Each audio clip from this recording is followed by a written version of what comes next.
made her own discretion by putting the Speaker. motion on the order paper and saying that it will be an open vote. That is the Speaker's discretion. Thank you. Honorable Maudwe. Yes, what is her point of order? Because she's debating now, and the ANC was given an opportunity to speak. So why is she responding to him? Speaker, you can't allow that, Speaker, because otherwise we are going to want to respond as well.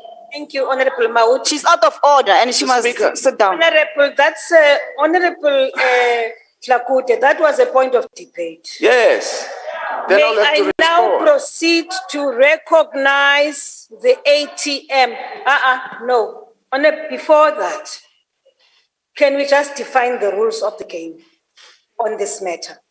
I don't know what is happening, but what I am seeing from here, what I'm observing, is people are determined to make mockery of what we are trying to do here today. I don't think it is correct, honorable members. As a presiding officer, I am presiding on 2 motions which were put on the table by yourselves, political parties. I don't think it is fair that we should come here being combative and engage in the manner in which we are doing right now. It is unacceptable, honorable members, with due respect. It is unacceptable. I expect all of us to behave in a responsible manner. I have allowed that each party should take it to express its views on the matter. I will not accept a situation where honorable members are going to be shouting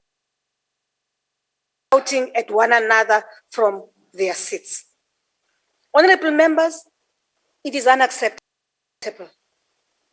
Honorable members, we can engage, we can express our views, we can have a dialogue without behaving in the manner in which we are behaving right now. And I want to make a plea to all of us, myself included, that it's not going to help us to be combative when we deal with this matter. All that is required is for us to take the floor and you raise the issues in a manner which will be acceptable. South Africans are watching us this afternoon, and they expect us to conduct ourselves with respect and dignity. I don't think I want to repeat what I'm saying here now at this point. I will not do it, honorable members. The manner in which we are doing it now, it's like we are with some rally, some street somewhere. We're not. We are in a chamber. We are in an assembly of members of parliament. I want to make a plea to all of us, and I'm saying myself included. Let's be patient with one another. Let's not lose our temper. The way we are doing things now, we are being very rude, actually, if I may put it crudely. We are being very rude, and we are honorable members.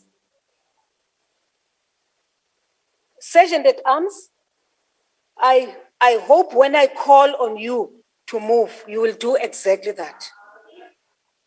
That's all, that's what I'm saying now. Honorable members, I now allow ATM to express itself, followed by Good. Thank you, Speaker. Speaker, there is a case number from the court which clearly shows that there is an ongoing court process on this matter. Now, the fact that on Monday the judge said it is not urgent, does that not mean it is not in the court processes for it to be decided on? The second issue is that there is conflict or disagreement between us as a party and you as a speaker on the method of voting, and that is before the courts. We can't proceed in this motion and vote, whereas the method of voting, it is still subject to judicial review. Lastly, on the question of withdrawing, we made it clear we are not going to withdraw. And we also made it clear, Speaker, to you that last week in the programming committee, I raised this issue and the Deputy Speaker said, let us leave it to you. When I wrote to you on Monday, you said it is a decision that can only be taken by the programming committee. Therefore, because in the programming committee, the Deputy Speaker said the decision is ezandleni zakho. When I speak to you, you say the decision is in the programming committee. Therefore, what we move as the ATM, this motion must be postponed pending the finalization of the court processes. Thank you. Honorable member from Good. Thank you, Madam Speaker. Madam Speaker, you have made a ruling that the item or the matter is not sub judice in terms of the rules. You've made a ruling that if the proposer is not prepared to table the motion, there is no motion before this House. And we agree with both of those rulings. And those who disagree have remedies themselves. They can take your decisions on review, and we propose that we move forward. Thank you. Thank you, Honorable Member. Honorable NFP. Thank you, Honorable Speaker. Honorable Speaker, I think there's a misinterpretation of sub judice. Let me start off by saying this matter was struck off the roll. If it is struck off the roll, it's no longer on the roll. That's the simplest interpretation. It's no longer there. If you want to now bring it back to the court roll, you have to do that in a normal course of action. So it does not exist as a matter or an application currently. Now, based on that, Honorable Speaker, it simply means that ATM is not willing to move it today. And I suggest that you proceed further. If they're not willing to do that, their option for the ATM is only one of two: either drop it or alternatively, bring your motion once again when you want to, when you're ready, in consultation with your representatives, your legal representatives, and deal with the matter of whether it should be an open or secret ballot simultaneously. But currently, there's no matter before the court. So if there's no matter before the court, we can't be postponing something based on an outcome of something that doesn't exist. Surely we should understand that, Speaker. Thank you very much. Honorable AIC. Thank you, Speaker. Speaker, this e-week has been arranged mainly for this emotion. So I concur with the speakers to say there is nothing sub judice. Therefore, we don't have any motion in tabled before the House. We must say there is no motion up until the ATM is willing to bring the motion back. Thank you, Speaker. Thank you, Honorable Drafter. Honorable Madisha from COPE. Thank you, Honorable Speaker. We must address all matters and debates in this Parliament in line with the procedures of Parliament and laws, of course. We must look at the Honorable Speaker at this matter in line with the many presidents that were said before.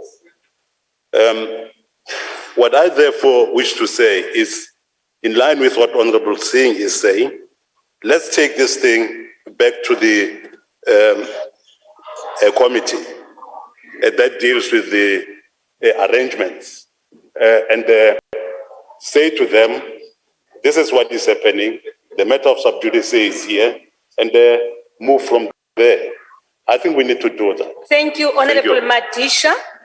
The Honorable Member of the PAC. Not here. Honorable from the PAC. Okay, not here. Honorable Al-Jama. Thank you, Honorable Speaker. Honorable Speaker, this is a shocking development. Parliament rules and not the courts in this instance.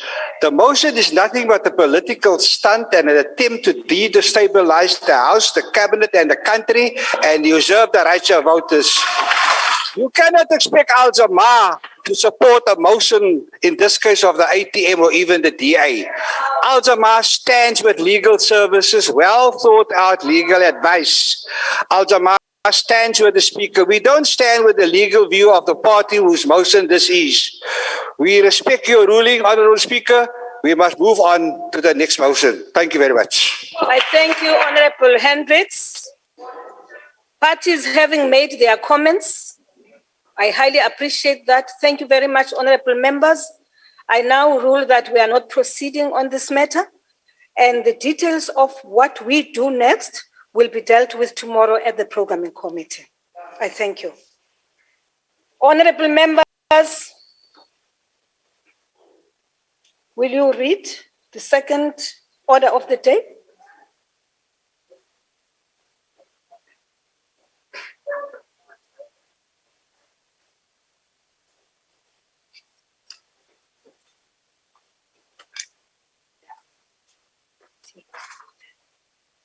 I thank you, honourable members. I thank you, honourable members. Second item now on the order paper is a motion moved in terms of section 1021 of the Constitution in the name of the honourable leader of the opposition. I now recognize the honourable leader of the opposition to move the motion.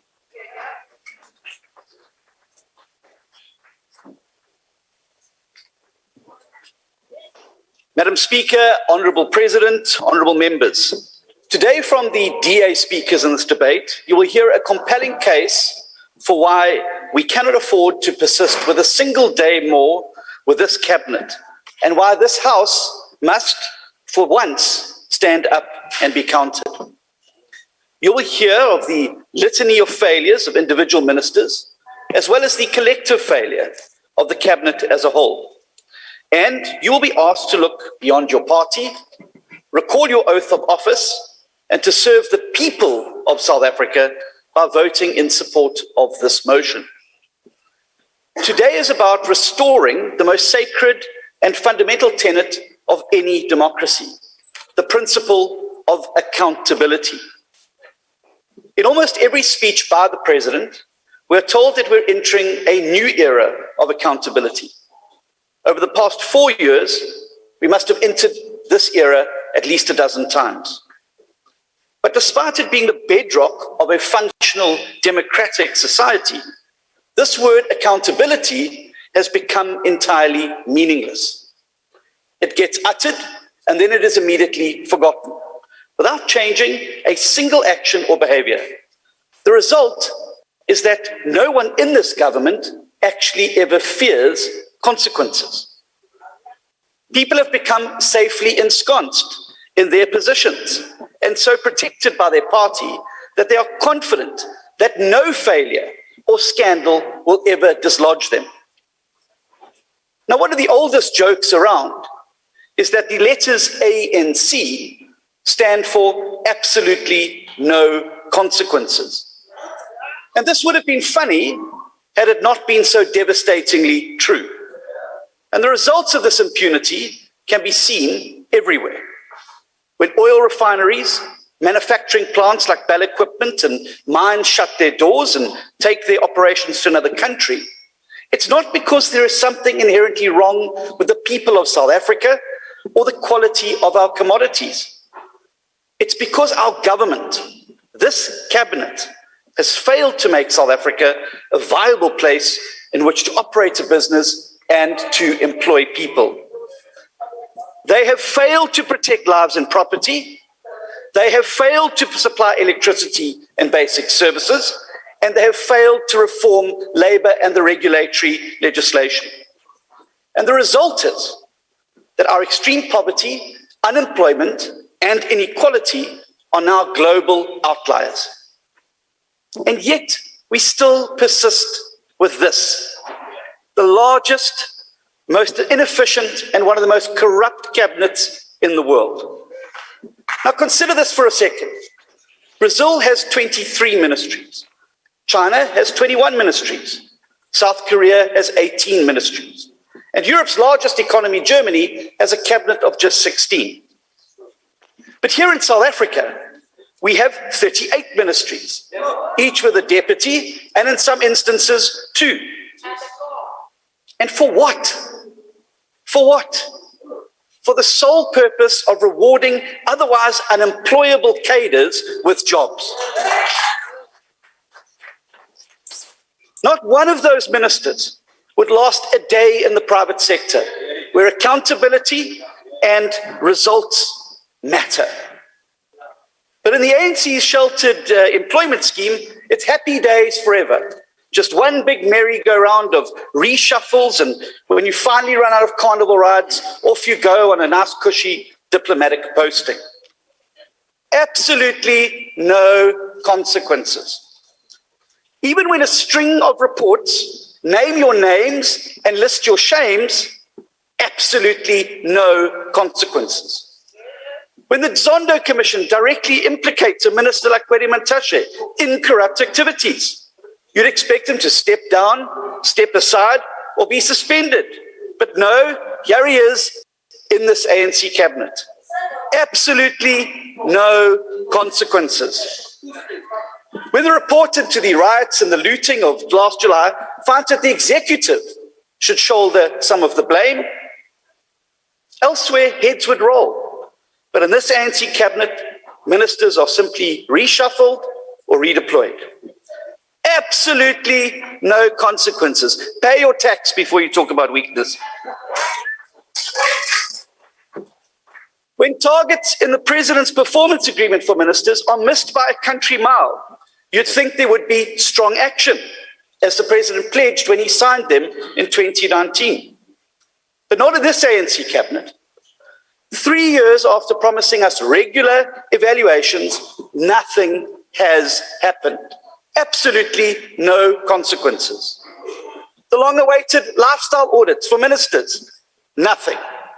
Action against those mentioned in the high-level panel report into state security, nothing. Repercussions for being linked to Bosasa, digital vibes and Gupta corruption, nothing. Absolutely no consequences for a single cabinet minister. But there are grave consequences for the tens of millions of South Africans who live below the poverty line or survive on a tiny social grant. The failures of this cabinet wreak havoc in their lives and in the real world, a world that these pampered ministers know absolutely nothing about. In this real world, so did I, and it wasn't a 30% like yours. In this real world, the cost of basic food items far outstrips any increase in social grants. In this real world, over 46% of working age South Africans can't find jobs. And in this real world, thousands of South African children die each year from severe acute malnutrition. It is simply unforgivable that we have children literally starving to death in South Africa while ministers are picking out luxury vehicles for themselves. The real world is very, very far away from the lavish ministerial vehicle allowances, state-sponsored housing, petrol, and the VIP security detail. But because not one of these ministers has ever been held accountable, they just carry on, wiping out jobs, destroying lives, and then living up on taxpayer money. If our sole mission is to end poverty, and that has to be our mission, we must start by firing the poverty cabinet, because we won't win the war with the same generals who got us into the mess in the first place. South Africa needs a fresh start, and that fresh start starts today with a slimmed-down, fit-for-purpose cabinet who are up to the task. It could be our clean slate. Now, we know the president doesn't have the power or the backbone to move against them. And our constitution and the rules of parliament make provision for this eventuality by giving this house the power to do so. So all that is now required is for enough of members of this house to choose to put their country ahead of their party. As we head into this winter of discontent, this poverty cabinet is not going to cut it. So support this motion and let's fire this poverty cabinet. Thank you. Is a point of order. Honorable member, what is the point of order? Let's hear. Honorable, let's hear. Yes, Speaker. I wanted to ask Honorable Steiners if he wanted to take a question, but I raised my hand and it did not answer. Thanks. Unfortunately, we now proceed and I recognize the Deputy Whip of the Majority Party. Order.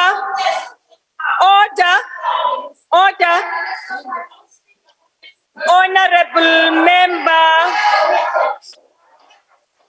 Honorable Zulu and the leader of the opposition party, please stop it. Honorable members, will you please stop it? Honorable Zulu, please. Order. Honorable the Deputy Chief Whip of the Majority Party. Thank you very much, Honorable Speaker. His Excellency, the Deputy President, I have a choice. Honorable members of the Executive, honorable members of this House, I greet you all. I want to begin my address with the following wise words of the former United Nations Secretary General Kofi Annan when he stated the following, and I quote, "I have been a tireless defender of democracy all my life because I am convinced it is the political system most conducive to peace, inclusive development, the rule of law, and respect for human rights, which are pillars of any healthy society." Close quote. Madam Speaker, the architecture of South Africa's democratic state is founded on principles of equality, freedom, and justice. This hard-won democracy was precisely designed to defend the rights and freedoms of the previously oppressed, who suffered great and many losses at the hands of their oppressors. Today, the struggle terrain has shifted.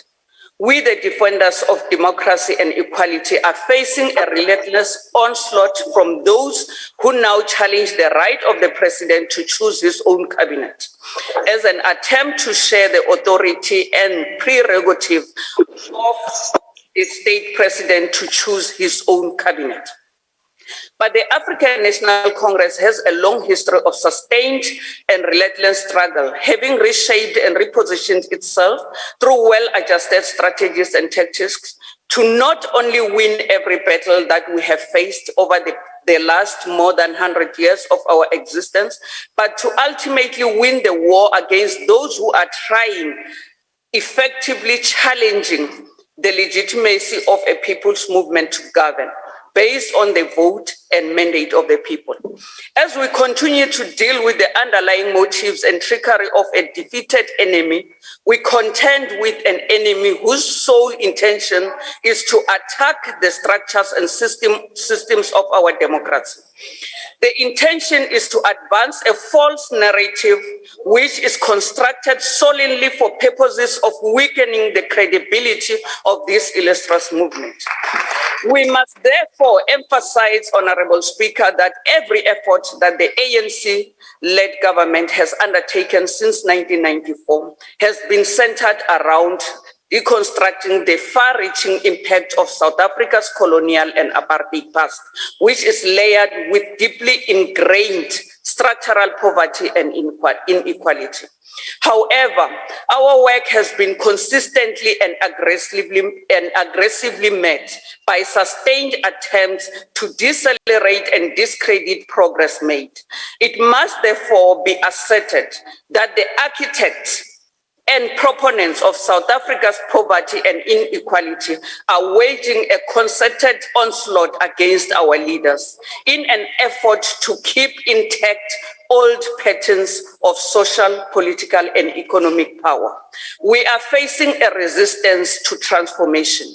We are facing a resistance against transformation and progress. Albertine and Goldblatt make a poignant assertion on the concept of transformative constitutionality when they articulate that achieving transformation in South Africa will, and I quote, require a complete reconstruction of the state and society, including redistribution of power and resources along egalitarian lines. The challenge of achieving equality within this transformation project involves the eradication of systemic forms of domination and material disadvantage based on race, gender, class, and other grounds of inequality. I therefore wish to put to our nation at large, as well as this august house, that these are the attempts of a defeated foe who are painting a narrative that is crafted for purposes of defending the ill gains of South Africa's colonial and apartheid past. This terrain of struggle hence requires a conscious populace which recognizes that the agents and proponents of South Africa's oppressive past are effectively making an open application to co-govern when they have not won an election to govern this country. We have witnessed for ourselves where they have governed. They continue to provide apartheid-based services where white privilege and white supremacy supersedes equality and transformation. Example, Khayelitsha, Gugulethu, Philippi, you name them. These are the same people who want to co-govern when they didn't win the national elections. These are the same people who want to co-govern in order to continue to propagate apartheid-inspired systemic and governance interventions under our democratic socio-political order. This is in context what we are dealing with here today. We are still finding ourselves, Honorable Speaker, we are still finding ourselves transitioning from an oppressive past as we strive to create an equal society that is free of systemic oppression and the cyclical nature of poverty and inequality. This transition has been fluid and has been threatened by various challenges along the way. To this end, the state president has proceeded to institute commission of inquiry precisely for the purposes of testing allegations made against our governing dispensation. The commission of inquiry attempted to answer a number of critical questions to take the country forward. This process was underpinned by a structured legal process where the administration of justice through our courts and the rule of law is recognized as an underpinning pillar which must be allowed to run its course. Honorable Speaker, it cannot be us, honorable members of this House, who run a false narrative, who mislead the people of South Africa. Angeke kwendeke ukuthi singabatsheli ebantu emaqiniso ngoba sifuna kuwina emavoti silungiselela 2024. Akekho 2024 asingabayengi abantu base South Africa. Into lendekako umbiko wenhloko yemajaji ubabe Raymond Zondo wende tincomo kuthi labo la kufanele baphenye abaphenye mabaqedza kuphenya nangabe kunebufakazi ebantu mababoshwe bavele enkantolo laba tawubese bayabekwa emacala ngalokusemthethweni babe sebayashushiswa emva kwaloko ke babe sebayagwetshwa ngiloko lekufanele kwendeke kodwa la namuhla kuthiwa asingakubuki lokho bantu ngetinsolo nje letentiwa nginoma ngabe ngibani abatholakale ke baxoshwa emsebentini bantu abatholakale baboshwa umthetho sisekelo ucacile ukuthi wonke umuntu umsulwa kude kufike leso sikhathi inkantolo yemthetho ibe se imbeka licala umuntu. So ngiloko lekufanele kwendeke ene ngiloko lekufanele thina simalunga eParliament lahloniphekile kufanele sifundzise sive ukuthi kwendeka lokho, sibafundzise ukuthi umuntu akagwetshwa kungenabufakazi, kungako lamanye amacala abese ayacithwa etinkantolo ngoba kungana bufakazi. So asingendi lento yokuthi sibe ma populist bekunene. We must therefore be reminded, Honorable Speaker, that during the apartheid regime, our people were jailed for ideas and the freedom of speech was severely stifled. Many were detained without fair and just legal processes. When the apartheid system collapsed, those unjust practices collapsed with it. This hard-won democracy demands, as enshrined in the Constitution of the Republic of South Africa, that the innocence of the accused must prevail until they have been proven guilty in a court of law. Therefore, the question of corruption, Honorable Tlakute, I'm sorry, Order. There's a point which is being raised here. Honorable Papo is raising a matter of a mask. Who's not wearing a mask here? Okay, Honorable Maute, please. Number 2, Honorable Kungubele, and Honorable Mandashe. We can hear your entire conversation here. So if you could just, Honorable Zulu, please. Honorable Kungubele, you know what I mean? So will you please stop the conversation or you move and sit next to him and then you have your chat. Thank you very much, honorable members. Proceed, Honorable Tlakute. Thank you, Honorable Speaker. Therefore, the question of corruption is a matter of criminality which requires the law enforcement agencies to act on corruption allegations, to test their veracity and to prove through the justice system that acts of criminality have indeed been taken place.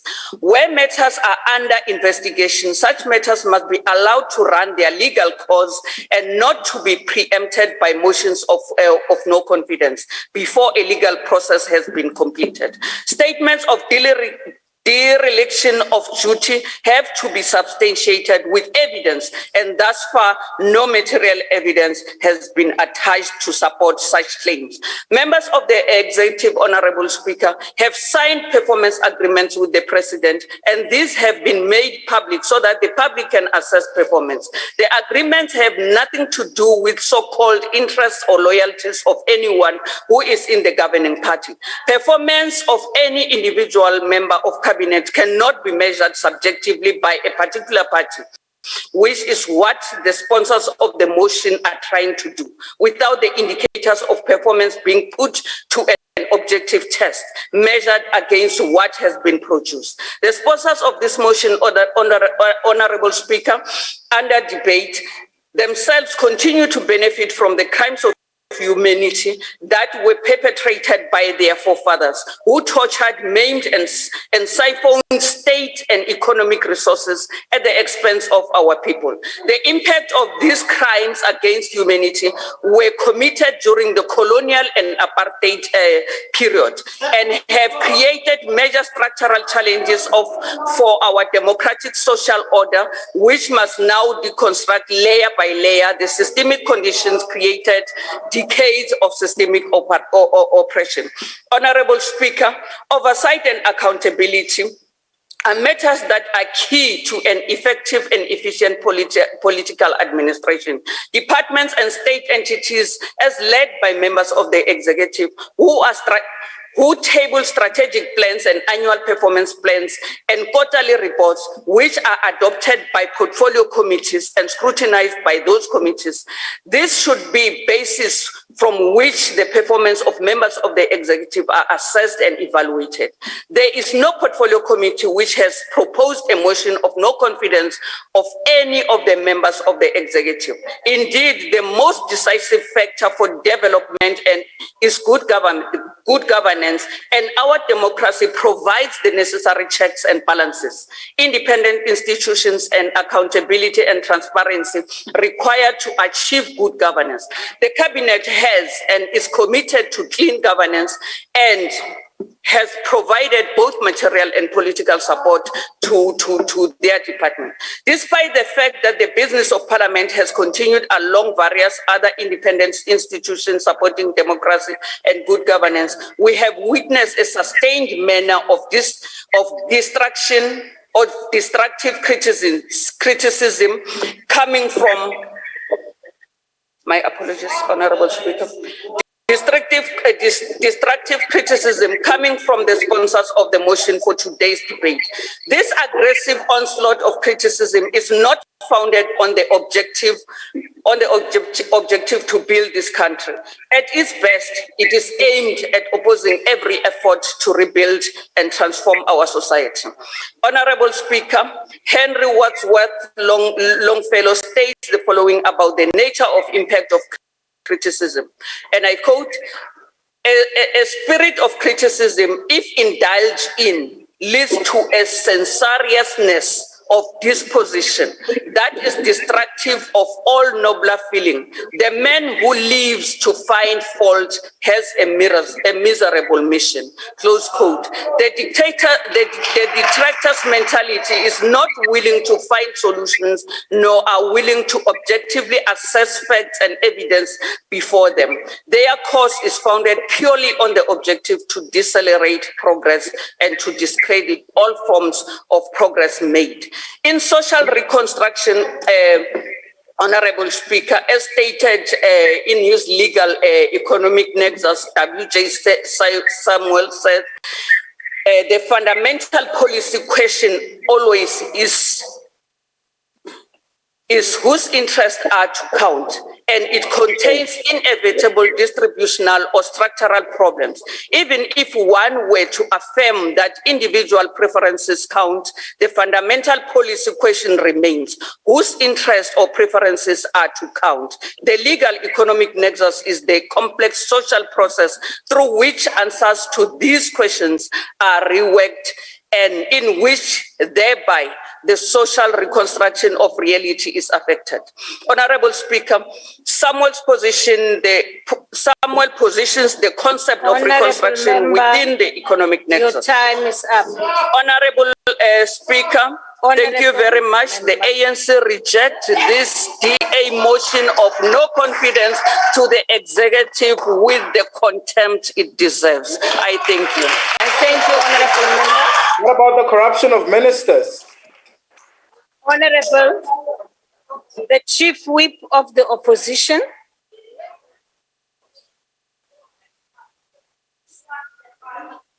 Okay, Honorable Member, all right.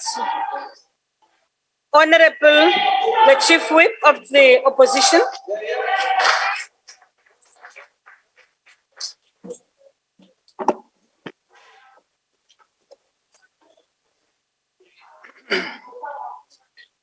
Honourable Paput will go on straight after I'm done. Parliament, the good, the bad, and the ugly. I've had the honour of serving in this House since the year 2009. The irony is not lost on me that I stand here to say today to see so many of the people who have been found guilty beyond reasonable doubt by Judge Zondo of being unfit to hold office and who should face criminal charges. This is what is wrong with Parliament, but also with South Africa as a whole. On the rare occasion that Parliament found its teeth and managed to organise an inquiry into state capture of Eskom, we did our job and we uncovered corruption, the scale of which we could never have imagined. And what did the ANC do? Let me tell you, instead of rewarding Ms. Daphne Ranto for sterling leadership, bravery, and patriotism, have a look around and notice that she was done away with. I am here to say to what many South Africans want to say and what they want to have done. I am here to say that our cabinet is made up of criminals and people who are completely unfit to govern and should not be in charge of our country. Point of order, honorable member. Point of order, honorable member. Honorable Khatebe. No, thank you, Honorable Speaker. I'm rising on Rule 84. The members of cabinet are members of parliament, so they cannot be declared as criminals. Yes, yes. Thank you. Is that a point of order, Honorable Pando? Honorable member, please. Point of order, Speaker. There is certainly a motion for debate that is on the order paper, and we're currently debating it. There is no motion saying I am a criminal and I'm a member of the cabinet. And I would want, should that accusation be made, that substantive evidence be provided. This statement must be withdrawn, at least with respect to myself. Thank you. Also, Honorable Speaker, as members of parliament, we cannot in any way impugn by any means judges of the honorable courts of this country. Judge Zondo headed a commission. He didn't find anybody guilty. Thank you, Honorable Speaker. Thank you, Honorable Pando. Honorable Mazzoni, will you please withdraw the last part of your statement? I withdraw. Thank you very much. Thank you. People are getting poorer and poorer by the day. Unemployment figures rise daily.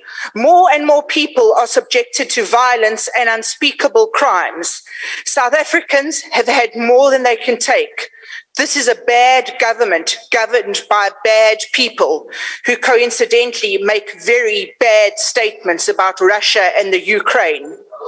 Parliament went up in smoke and the official opposition does nothing drastic like we do today, the whole country will go up in smoke. Protest actions are happening daily, but ministers are protected at the costs of millions and millions of rands, and that includes you, Honourable Pando, for security. But I have no protection and neither does any other South African. That money should be used to be building homes and schools and toilets, but you choose to have yourself looked after like you always have. I'm not afraid to say it as it is to every single one of the members of cabinet here. I think that you are an absolute disgrace. I think that you should be stripped of your posts, and I think that you should be replaced by people who can do the job.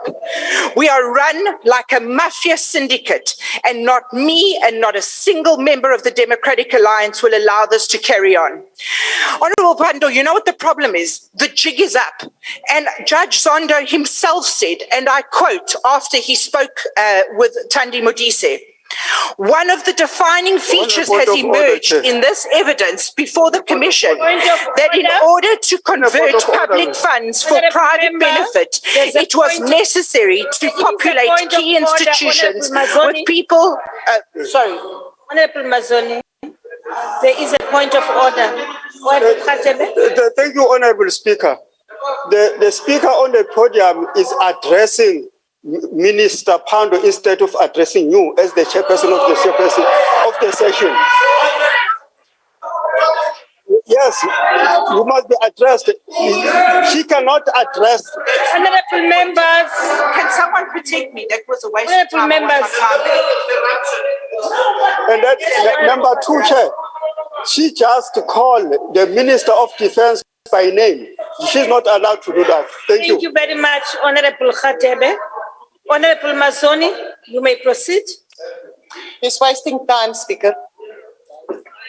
Let me say what Judge Zondo said again, and I quote, one of the defining features that has emerged is the evidence before the Commission that in order to convert public funds to private benefit, it was necessary to populate key institutions with people who were going to comply with orders. Shame, shame, shame on you. Our buildings may be destroyed, but we are stronger in our resolve than ever before. South Africa must and always come first. We will stop at nothing nothing to protect this constitution and restore South Africa to the shining beacon that we were promised in 1994. The cabinet must go, and it must go now. The constitution will be protected, and we will use it as our sword and our shield. Today we vote for the future of our country, and long may our freedom and prosperity last. Shame be on the cabinet. Honorable Mazoni. Mazoni. May I address you? Honorable Mazoni, may I address you? Honorable Thandi Modise is a Minister of Defense and Military Veterans. Thank you. You may. She was the speaker when she gave. Thank you. Thank you. Thank you very much. Thank you. Honorable N.V. Mente.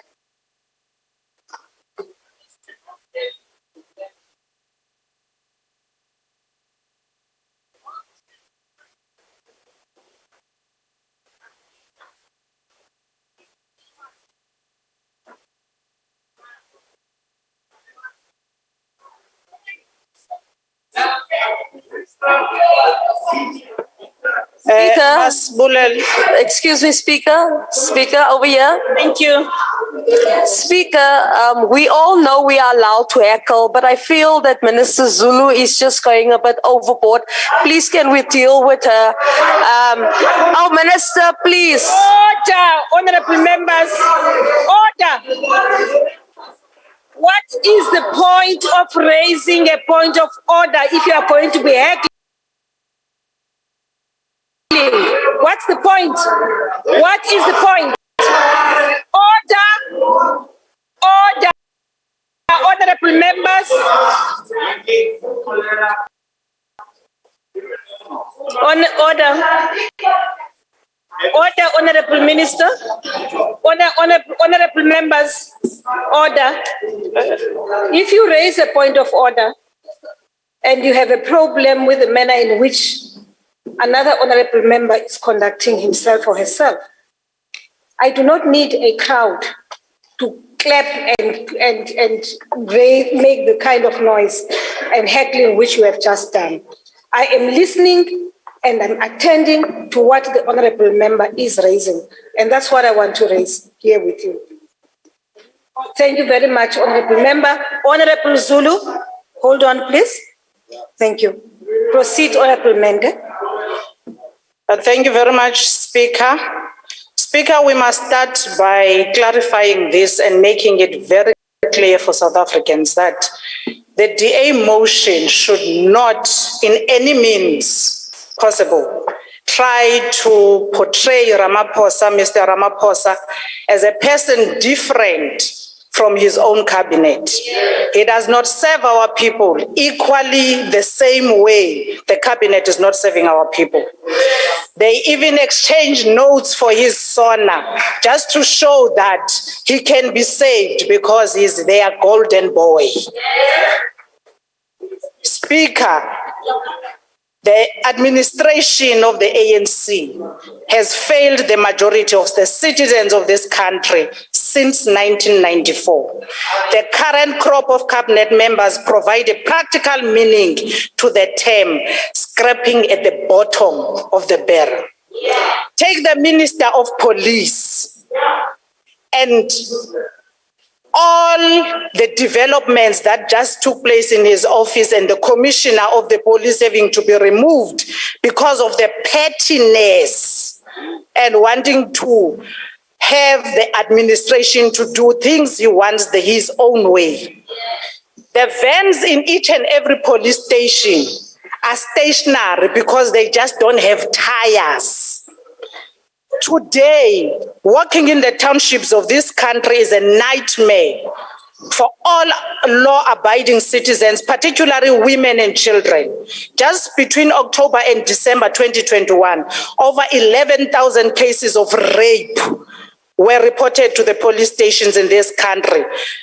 What is the success of those cases? 0%.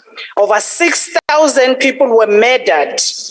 Despite this, there has been no proportionate number of arrests because the capacity of the South African Police Service to do anything has been dramatically eroded. Take Minister Fikile Mbalula. Under his leadership, we have seen our rail transport network decimated beyond recognition. Traffic departments across the country are unable to process driving licenses renewals. Gauteng is still unable to resolve its e-toll nightmare. Roads across the country are littered with potholes. The country's roads are still death traps for thousands on every single year, and taxi violence has become normal in this country. He's not alone though. We've got Mr. Jamnandas. With his golden boy at ESCOM, they have destroyed it beyond its initial stage of being an ESCOM, which is providing energy for our people. It has become a joke, which we are unable to get it to its former stage of being ESCOM. Mr. Gordhan has single-handedly destroyed the South African Airways and even sold it to people who are not known by even Treasury. Treasury today does not know who's the partner who's busy buying the ESCOM shares.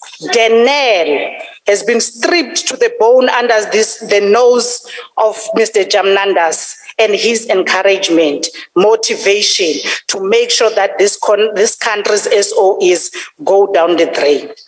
One of the worst experiences for any citizen of this country is a visit to Home Affairs, where our people are confronted with most despicable forms of incompetence. The queues, the lack of care, the time it takes to process applications should make anyone very much ashamed, but not the Minister Motsoaledi, who has appointed himself as a crusader for anti-African sentiment in this country, who's busy saying people must stay outside the borders of this country. The same goes for public health care facilities, where women are still giving birth on the floors, where people queue for a panado and having to be returned to go home. We say this very same thing to the Minister of Women, where women who have been brutalized by the system of the ANC and had their wombs removed, they have never found justice to date. We see the Gender Commission is collapsing under the Minister of Women today. Others are here chest beating about being freedom fighters, yet children, they miss schooling because they don't have a lousy sanitary pad. Speaker, women still go to the police because there's no innovation, there is no imagination, there is no interest in the cabinet. A woman will go to the police station, they have to find their own way to the shelter, they must still find their own way to go and get a court interdict until they realize that that monster I'm trying to run away from is better than this system and the way it's treating me. Let me go back home. And then tomorrow, when that woman is killed by that monster, the Minister of Social Development, the Minister of Women, the Minister of Police, the Minister of Justice, all of them are going to take platform and say against the GBV, which their system does not fight it in any way possible. Your time has expired. Today we stand here, Ramaphosa and his cabinet, everyone, hack Freestad.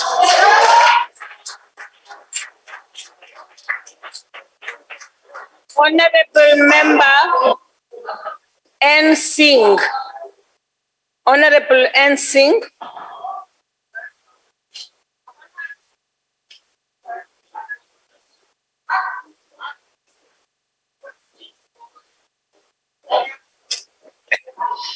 Honorable Speaker, it is with deep... Can I start again? Thank you, Honorable Speaker, it is with deep distress that I stand upon this podium to debate the motion currently before the National Assembly.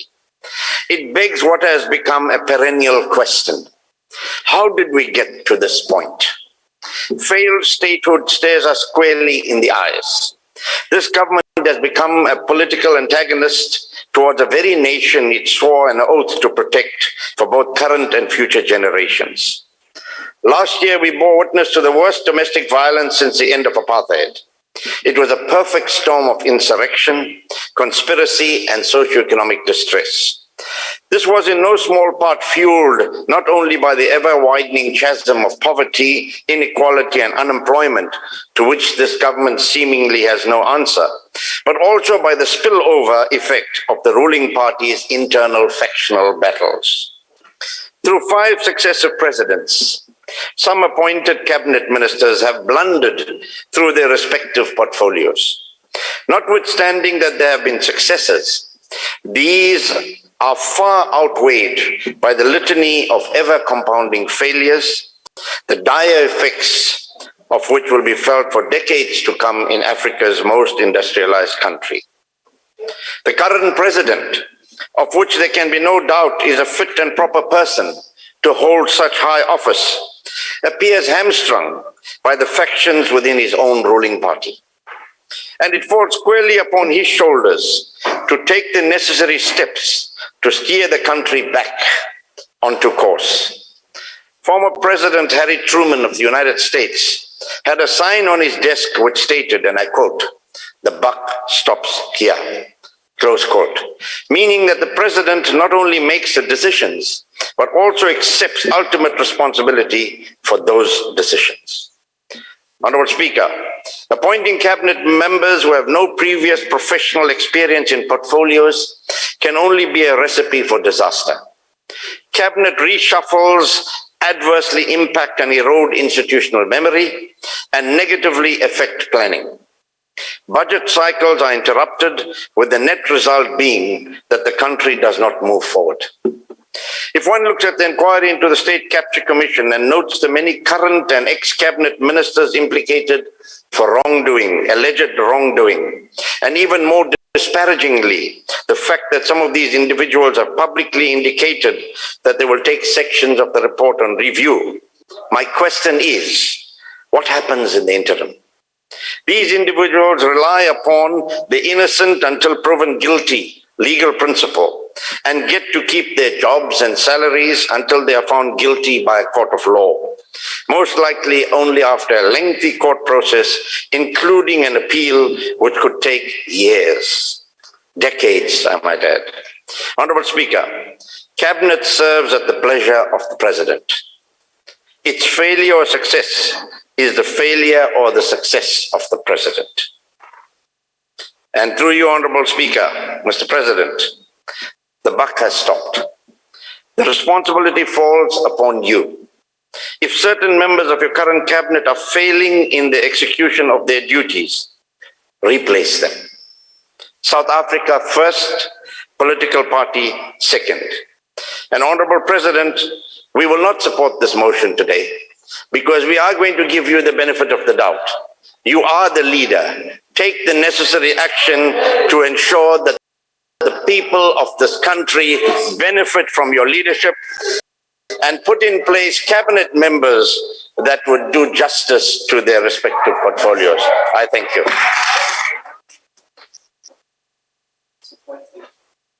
Thank you, Honorable Singh.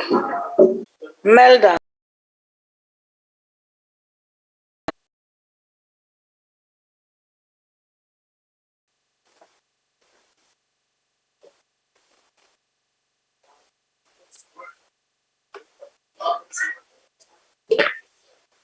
Honourable Speaker, this is a very important debate. And it does not only deal with the cabinet, it basically deals with the ANC as the government of South Africa. Yes, it does. Yes, it does, and you're part of it. I was fortunate to be here in 1994 when the ANC came to power. And who knows? I still may be here soon when the ANC loses power. The ANC reminds me of a pirate ship. A pirate ship should be small, easy to careen and repair, but with a lot of working space and a large living quarters for the usually large, crowded crew. and a big storage for plundered goods. That is what a pirate ship normally looks like. The problem with the current cabinet is it is merely an extension of the NASREC division that was formalized in 2017. You remember at that conference, the top 6 was a compromise, 3 on the one side and 3 on the other side. That's exactly what happens in cabinet as well. Cabinet's got to be a balance to accommodate all the different factions within the ruling party, the SACP, COSATU, the Women's League, military veterans, the youth, the RET faction. That is the balance that needs to be struck within cabinet. The problem is that the best of the best is not necessarily appointed, but the balance needs to be there for the ANC to remain afloat. Today, when we vote, it's obvious that some of the members of the cabinet, all of them will have a conflict of interests. They are members of the executive going to vote on their own competence or incompetence. I think that's a problem. If you look at the practical reality of what's happening in South Africa, and if you listen to the ANC, and I've listened to the Honorable Tlakude, it seems that all is well and wonderful in South Africa. But everyone that looks at the reality of this country knows exactly the opposite is true. Your failure with regard to economic growth, your failure with regard to job creation, the Honorable Zulu is very vocal, always. But what did she do in terms of small business development in South Africa? That's where she failed. And that is why South Africa is in economic crisis to the detriment of all the people. Look at the collapse of infrastructure, crime, transport. The railroads are being carried away and the stations are being destroyed. But our Minister of Transport is a very happy young man thinking that everything is well. I'm not even talking about many of the other things. The Honorable Tlakude said, the ANC won each and every battle. No, you didn't. The battle that really counted, you lost. And that battle was the battle for the trust of the people of South Africa. You've lost that battle. You've lost that battle. And the elections that come will prove that you've lost that battle. You know, you are very much aware of what the current opinion polls are saying about the ANC support. You know, but we know as well. You've lost the trust of the people of South Africa because what is the problem with the ANC? The problem with the ANC is that for the ANC, it's all about staying in power. That's all. That's all. That's all. You have all sworn an oath. You have all sworn an oath to uphold the Constitution and to act in the best interest of the people. That is not what has happened. The ANC is clinging to power, and you will do everything possible to retain that power. And surely we cannot draw a distinction between the ANC and the ANC's leadership and the cabinet. The members of the cabinet are surely the leadership of the ANC. The president, unfortunately, has got a huge problem. He can't appoint anybody else because if you look at the rest, there's nothing else to appoint. He's got to use what he's got. Maybe the ANC, unfortunately for you, your time to go has come.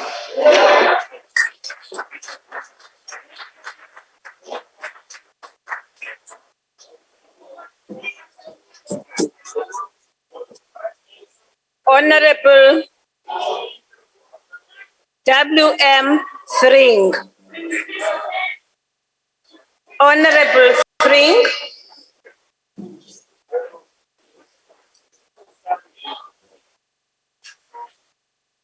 Honorable Speaker, on the 26th of March 2020, a 21-day lockdown was imposed on South Africans with the intention of helping to adequately prepare our healthcare facilities to flatten the curve. It is the belief of the ACDP that during the last 2 years, our constitution, the principles and values that it upholds, was violated. Cabinet ministers were given far-reaching powers, passing government gazettes and usurping the freedoms of South Africans. Simultaneously, the legislative arm of Parliament was bypassed as gazettes were introduced without debate, consent and interrogation by members of Parliament. Worryingly, MPs were unable to execute their constitutional mandate to hold the executive to account, and Cabinet stood by. A private member's bill was tabled by a member of this House to correct this anomaly, but was shot down by the ruling party and again Cabinet stood by. A cabinet appears to be power drunk. After 2 years of the national state of disaster, there are attempts to continue with draconian and authoritarian legislation, only this time through the departments of COCTA, Employment and Labor, and Health draft regulations. For 2 years, we have heard cabinet members say our decisions are informed by science. But when renowned scientists like Dr. Pierre Corey, Dr. Robert Malone, one of the pioneers of mRNA technology, Dr. Peter McCullough, Dr. Vladimir Zelensko, a doctor to presidents, raise their concerns about the COVID narratives, these scientists are threatened, deplatformed, and discredited. Locally, over 70 South African doctors have written to the Department of Health and SAPRA, raising their concerns about the handling of COVID, and have only received a cold shoulder. More recently, your own scientists, like Professor Shabir Mahdi, Glenda Gray, amongst others, called the new draft regulations an ill-conceived and misdirected attempt to present SARS-CoV-2 infections as there has been an evolution of widespread population immunity against severe COVID-19 and death in South Africa. The recent announcements made by the president on COVID, the draft regulations are nothing short of mandates by stealth, which are awakening the church, the sleeping giant of South Africa, other religious groups, as well as the vaccinated and unvaccinated, who understand that our freedoms and democracy is under threat. To quote from Hans Christian Andersen, the emperor is naked, and this cabinet is using fig leaves to cover up. Cabinet members who know the truth but who choose to remain silent are culpable. The ACDP will speak up against every violation of our constitutional rights, against every violation of the Nuremberg Code, and every scientific inconsistency wherever it is found. We support this motion of no confidence. I thank you.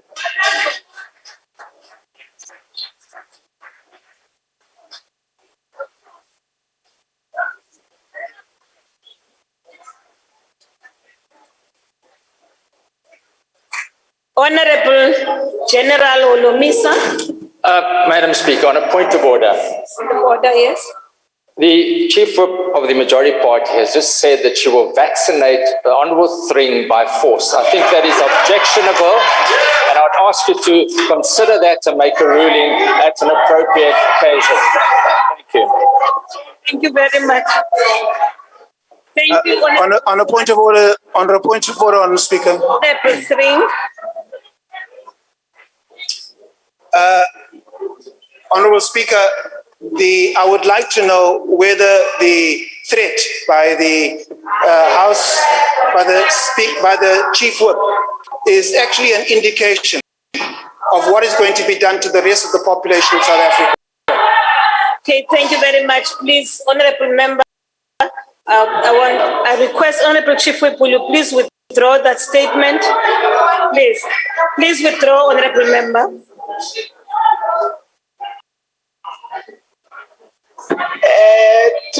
Drink. I withdraw, Honourable Speaker. I withdraw. I don't have any need to vaccinate you. I will never vaccinate you, let alone by force. No, I won't. Take your just go and vaccinate you. Honourable Member. Honourable General. Baptize you by force. Honourable General Olomisa.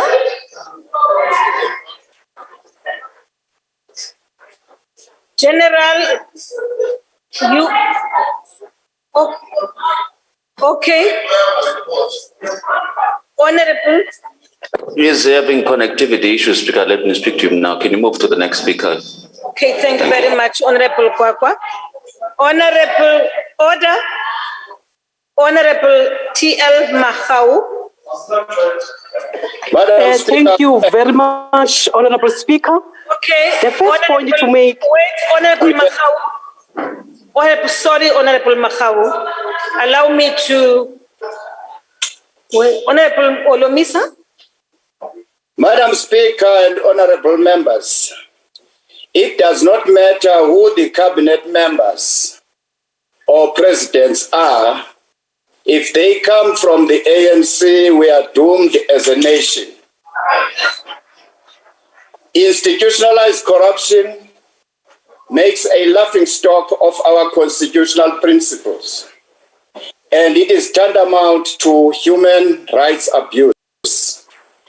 The evidence from the Zondo Commission shows that the ANC has stolen state resources, which should have been utilized for the socio-economic development of South Africa and her people.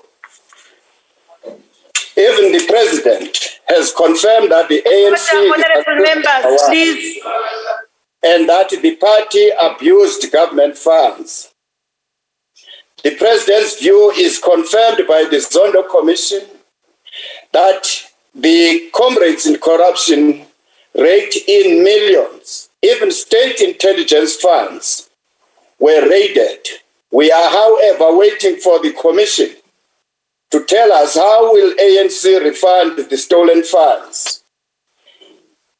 The July mayhem of last year in KwaZulu and Gauteng that cost billions in damages and the death of 354 people is, however, most worrying of all. This was the ultimate price to be paid for the ANC's infighting. In fact, Professor Sandy Africa's team identified an unequivocal failure of the country's police and intelligence services as one of the root causes, but categorically stated that cabinet must take overall responsibility. The UDM has consulted our legal advisors to establish the feasibility of bringing a class action suit against the ANC government on behalf of the victims of the July mayhem and their families.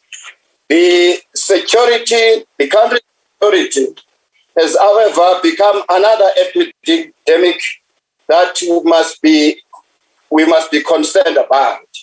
Here I include lawlessness, hijackings, porous borders, and vandalism of state resources. Worst of all is when some of our security forces are caught colluding with criminals. In the same vein, Madam Speaker, soldiers, teachers, police servants, civil servants, salaries have not been increased in the last 3 years. Sithi mayibuye South Africa yethu emaseleni mayibuye siyayisupporta le motion yoba ababantu bavule ucango kurhulumente imali imkene Guptas imali imkene Chancellor House imali ka Eskom iphume iyelithule House to Chancellor House imali Honorable General, your time has expired.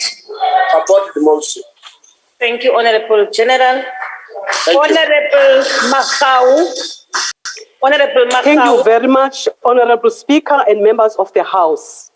The first point to make is that the fish rots from the head. It is an irrational and political virtuous process to be arguing a rotten body and say nothing about its head. How can that be? Indeed, the cabinet of Mr. Ramaphosa has failed to hold him accountable. He has been allowed to operate like a tin pot despot. We are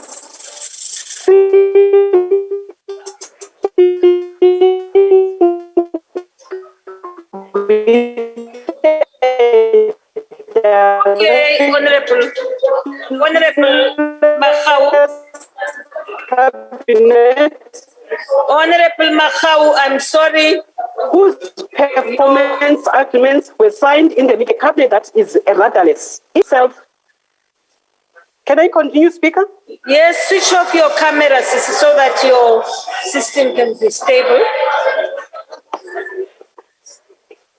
You may proceed, Honorable Makau. Thank you very much, Speaker. We are sitting with a directionless cabinet whose performance agreements were signed in the middle of the term, meaning for the first 2 years, we had a cabinet that is rudderless. It is unfortunate that even now, this cabinet has allowed itself to be misguided. How can, on the one hand, have a Minister of Health giving public the public 30 days to comment on sterile and outdated regulation and to manage SARS-CoV-2. And then midstream, as in this very morning, have the Minister of COGTA announcing regulations on the same SARS-CoV-2 that is contained as a notifiable disease in the proposed health regulation. What kind of conclusion is that? It is very clear there is no sender. It's not even a case of the sender is holding. The seat is as good as vacant. The cabinet has allowed President Ramaphosa to destroy the economy and livelihoods of many. 42% of African women are unemployed. Youth aged 15 to 24 and 25 to 34 years old recorded the highest unemployment rates of 66.5% and 43% respectively. Ramaphosa government is destroying the future of our children. A country with expanded rate of unemployment of 46.2% is a country rotten at the very top. This cabinet allowed Mr. Ramaphosa to make misguided statements, making false claims that seeks to absolve the government from its primary responsibility to create jobs. The country is on free fall. Under the misleadership of Mr. Ramaphosa, this cabinet approved spiraling debt commitments. How can 75% country debt to GDP in 2024-25 be considered a stable position? Mr. Ramaphosa and his cabinet have a lost sense of reality. They must all go. Under this weak cabinet and weak presidency, the country's debt service costs in the medium term are expected to be more than 3 billion a year. What a disaster. Yet this cabinet allows Mr. Ramaphosa to be going around the world raking in more debts. At 300 billion, our debt service costs are more than any other line item in the budget of our country. More than education, more than defense, more than social security, more than police, etc. Yet Mr. Ramaphosa is going around the world with a cap in the hand instead of fixing the economy. We are saying in any event, your time has expired. The task team, the entire cabinet must go. Your time has expired. Honorable Mahau, thank you. Thank you. May I? Yes, Honorable Pando, point of order. Speaker, the honourable member who has just spoken is misleading the House. I have travelled with the Honourable Ramaphosa. He's never had a cap in his hand. I thank you. Thank you very much, Honourable Pando. Honourable member, I now invite Honourable Heron. Honourable Heron.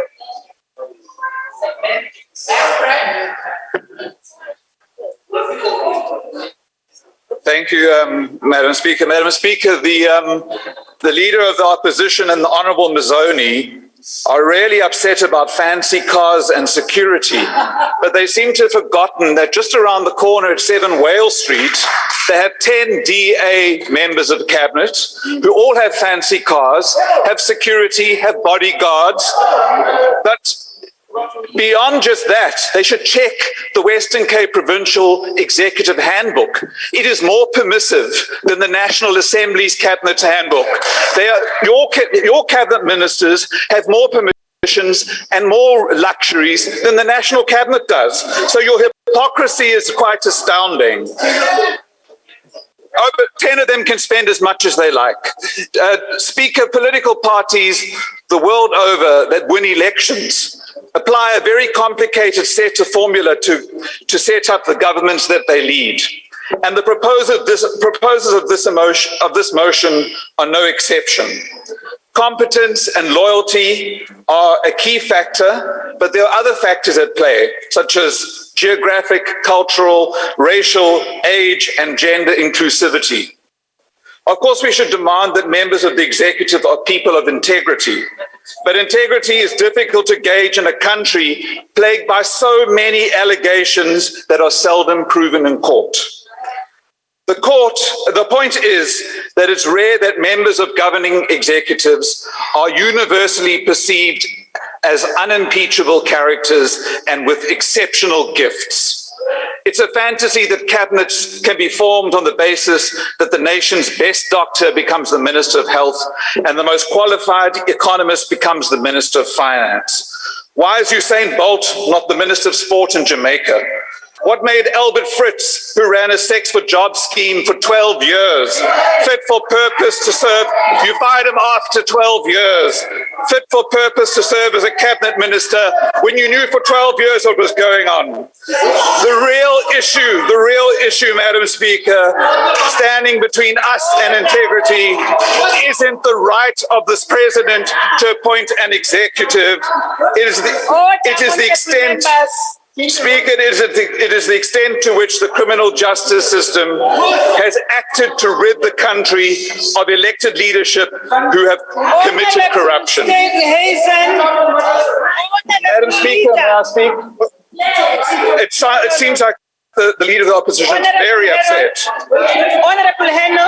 Order, Speaker. Order. Honorable, yes, please. May I continue, Madam Speaker? There's an order, sir. Honorable Speaker. Honorable members, please. Yes, Honorable Kyangi, you have the floor. Thank you, Honorable Speaker. Honorable Speaker, it is allowed to heckle and interject, but the Honorable Leader of the Opposition is drowning the Speaker. Is having a running commentary whilst the Speaker is on the podium, and it's not done. He knows it. Thank you very much, Honorable Richard. Honorable Member, Honorable Chief Whip of the Majority. Honorable Chief Whip of the Majority Party, together with the Leader of the Opposition, you are both drowning, Honorable Heron. Please. Honorable Heron, you may proceed. Thank you, Speaker. The opposition, the leader of the opposition really doesn't like to hear that his own executive members are enjoying exactly the same luxuries and exactly the same services that the National Cabinet is, and including your mayoral committee members in Tshwane who are driving in luxury vehicles. So really take the log out of your own eye. Speaker, the failures to prosecute have directly contributed to a crisis of impunity that bedevils all levels and sectors of society. Honorable Heron, your time is up. Ach, shame, bootlicker.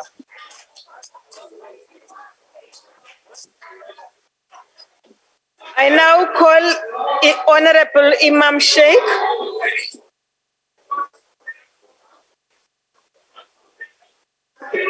Thank you, Honorable Speaker. What we learn here today is that people who live in glass houses shouldn't throw stones. Now, Honorable Speaker, it would be disingenuous of me to stand here today and support a vote of no confidence in the entire cabinet. Now, let me start off by saying I would agree that not every department is performing optimally in the way we'd want it. We must agree on that. We must agree there are a lot of weaknesses. There are lots of problems in the country. Yes, we must agree. But those weaknesses and problems exist all over South Africa. Whichever political party, wherever you govern, those weaknesses and those problems and those looting and the corruption is rife. Let us admit that. If we have the interest of the people at heart in this country, we should not be coming here and attacking each other, but rather embracing each other to find common ground and find solutions for the better of our South African 59 million people in this country. And that is what we should be doing. And yes, indeed, some of us do things better than maybe others do. What are we supposed to do? We should be learning from each other. Our mandate here is to represent 59 million people and create a better quality of life for them. Now, there are some of us that are attacking each other here. How many political parties or leaders in this house can stand up and convince us that they have not benefited through some unlawful or corrupt means to sustain themselves? Let me not go on the issue of the VBS Bank. You know what has happened there. That's one of them. An ideal example is the VBS Bank. And like that, I want to tell you, If you see what's happening, Honorable Speaker, at local government level, political parties are at the throat of each other, wanting to overthrow them, to take control, not to deliver services to the people, but to take control of the resources. That's what the problem is.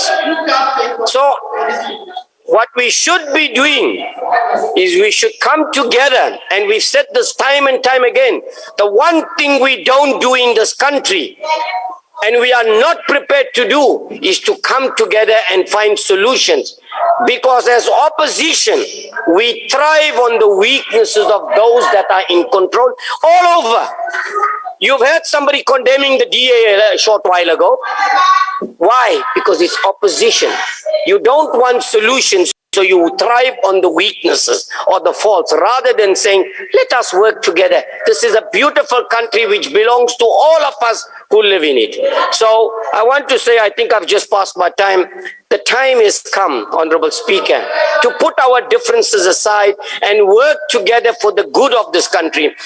Honorable Stearnason, if you came to me and said, support this motion on certain ministers, we may have considered that. But it would be disingenuous to say, remove all ministers. Some of them are performing exceptionally well. Thank you very much. Honorable S. Kwahube, Siviwe Kwahube.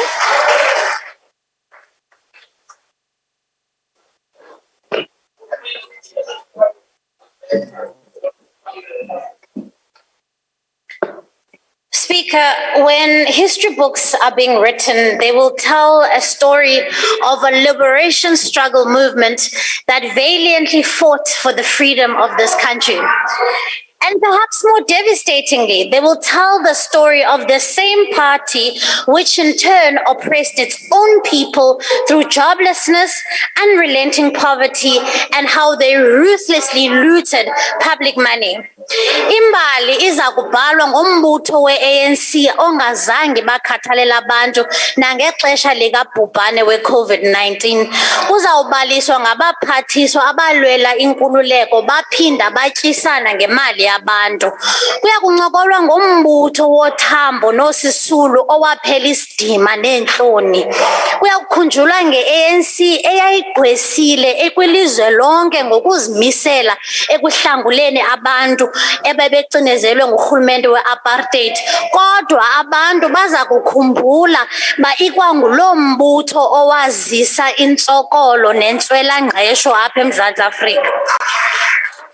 That, members, is the fate of this organization that once commanded the respect of the world. It is now littered with criminals, crooks, and the most unsavory of characters. It has long forgotten the people who elected it to govern and only cares about lining the pockets of the political elite. However, today presents a unique opportunity, not only for members of the opposition who share our view about this cabinet, but for members of the ANC who no longer want to be lampooned with the rotten apples of this bag. I know there are some of you who want to tell a different story, a story of courage in the face of intimidation. I know some of you want to tell a story and want to stand up and be counted on the right side of history, where you voted to rid this country of the albatross that is its cabinet. You can proudly tell your grandchildren that you voted in favor of the future of our country over your own party political interest. You have an opportunity now to tell them that you abandoned your own perks of office and financial interests and chose the 12 million South Africans who are without jobs today because of you. Many of you here have made wrong choices before. You brought this country a president and then claimed that it was the 9 wasted years. To the millions of South Africans out there who are without work, for them that was a painful decade. That was not 9 wasted years. You now have a choice to make right your wrong. You have a choice to vote for jobs, to vote for safer communities, quality education, and a health system. The drafters of this constitution created a provision for this House to express a vote of no confidence in its cabinet. They did so for moments exactly like this, a situation where members of the executive have neither the ability or the desire to represent the people who elected them. We know who they are. We know who played leading roles in state capture, on who stole money during COVID-19, and who failed to protect citizens during the July riots. These are irredeemable people whose presence in our executive can no longer be justified. And so, members, my plea to you today is very simple, is that you vote for capable ministers who will work hard to pull South Africans out of poverty, who will be unapologetic about choosing policies that will grow our economy and create jobs, and ministers who will care enough, simply care enough about the future of this country. I ask that you put your personal and political interests aside and that you choose the people over the ANC. I ask that you use your conscience to finally mark your place in history as the MP who did the right thing over political expediency. Here's why.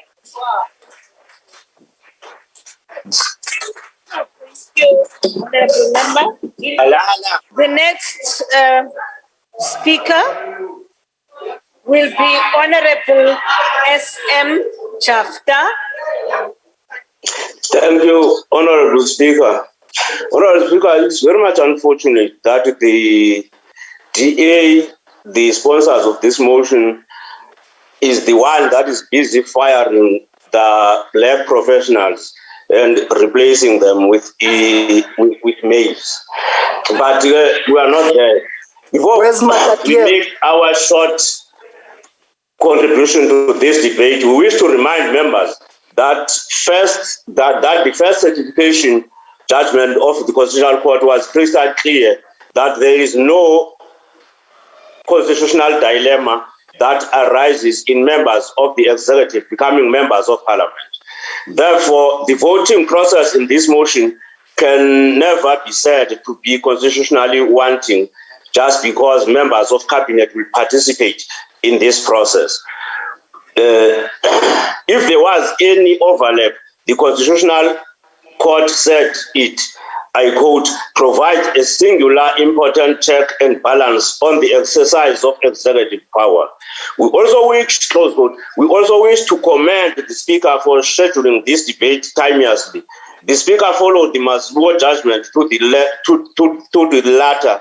In that judgment, the Constitutional Court said the following, I quote, when a member of a political party within the Assembly, acting alone or in concert with other members of the Assembly, tables a motion of no confidence in terms of Section 102 accordance with the rules, the motion deserves the serious and prompt attention of the responsible committee or committees of the Assembly.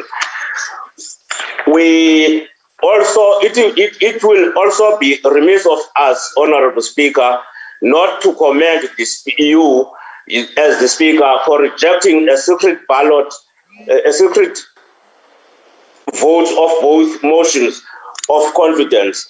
In the UDM case, the Constitutional Court hammered on the notion of openness as follows. I quote, openness is one of our foundational values, and the Assembly internal arrangements, proceedings, and procedures must have due regard to the need to uphold the value of transparency in carrying out the business of the Assembly, close quote.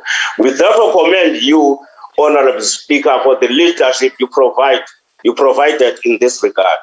Honorable Speaker, coming to the content of the motion against cabinet members, we wish to make it clear that we will vote in favor of the motion only against few ministers in the main, because cabinet members are also individually accountable to Parliament in terms of Section 92 of the Constitution.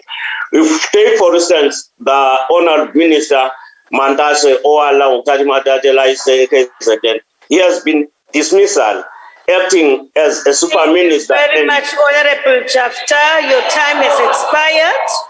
Thank you, Honourable Speaker. I now invite the Honourable Willie Matisha.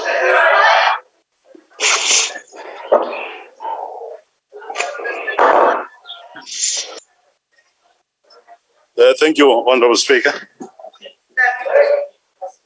I rose not once, but 4 times after the State of the Nation addresses and pleaded with the President to reduce his cabinet and deputy ministers. Those of us who are here daily don't even know some of the ministers and all deputy ministers. Again, those of us who are here may remember I indicated that it was bigger than 3 mostly supported soccer teams in South Africa. I indicated that if you bring the squads of Kaizer Chiefs, Pirates and Sundowns, these ministers and deputy ministers, if you bring them together, they were bigger than those particular teams. I indicated that his cabinet is bigger than the richest countries of the world. I indicated that, if you remember. But are they all competent? That is the question that we must answer. Not all, of course. A few are able to do their job, but very many of them are not competent. Hence, some don't even attend portfolio committee meetings. They go on and give excuses all the time. Why? That is a question that we must respond to. I indicated the truth that what they take home as salaries at the end of every month is too much because they are too many. That money can be given to the poor. It can create jobs. It can help the illiterate and those who are ill. Some of them are also involved in corruption and nepotism. And this has been reported.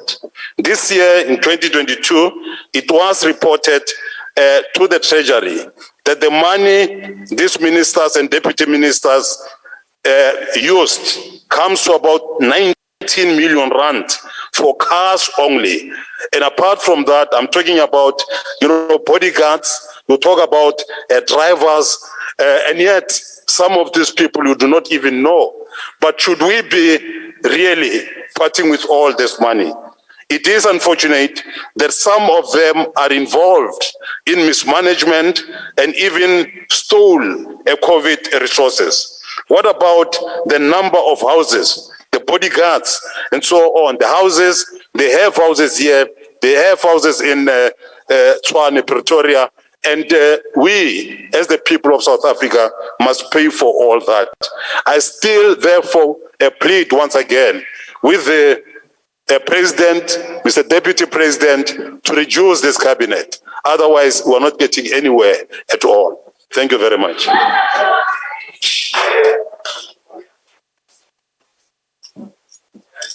Thank you, Honorable Mwasisha.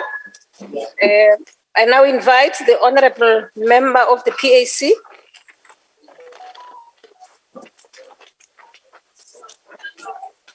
All right. I now invite Honorable MGE Hendricks. Thank you very much, Honorable Speaker. Honorable Speaker, we must allow the President to deal with cabinet ministers that do not make the cut and get them to rise to the occasion. I agree with the Honorable Imam Sheikh that most of our cabinet ministers are doing an excellent job. It is our duty to hold the executive to account, but this motion is not about that. Like I said earlier, it is a political stunt to usurp powers of voters.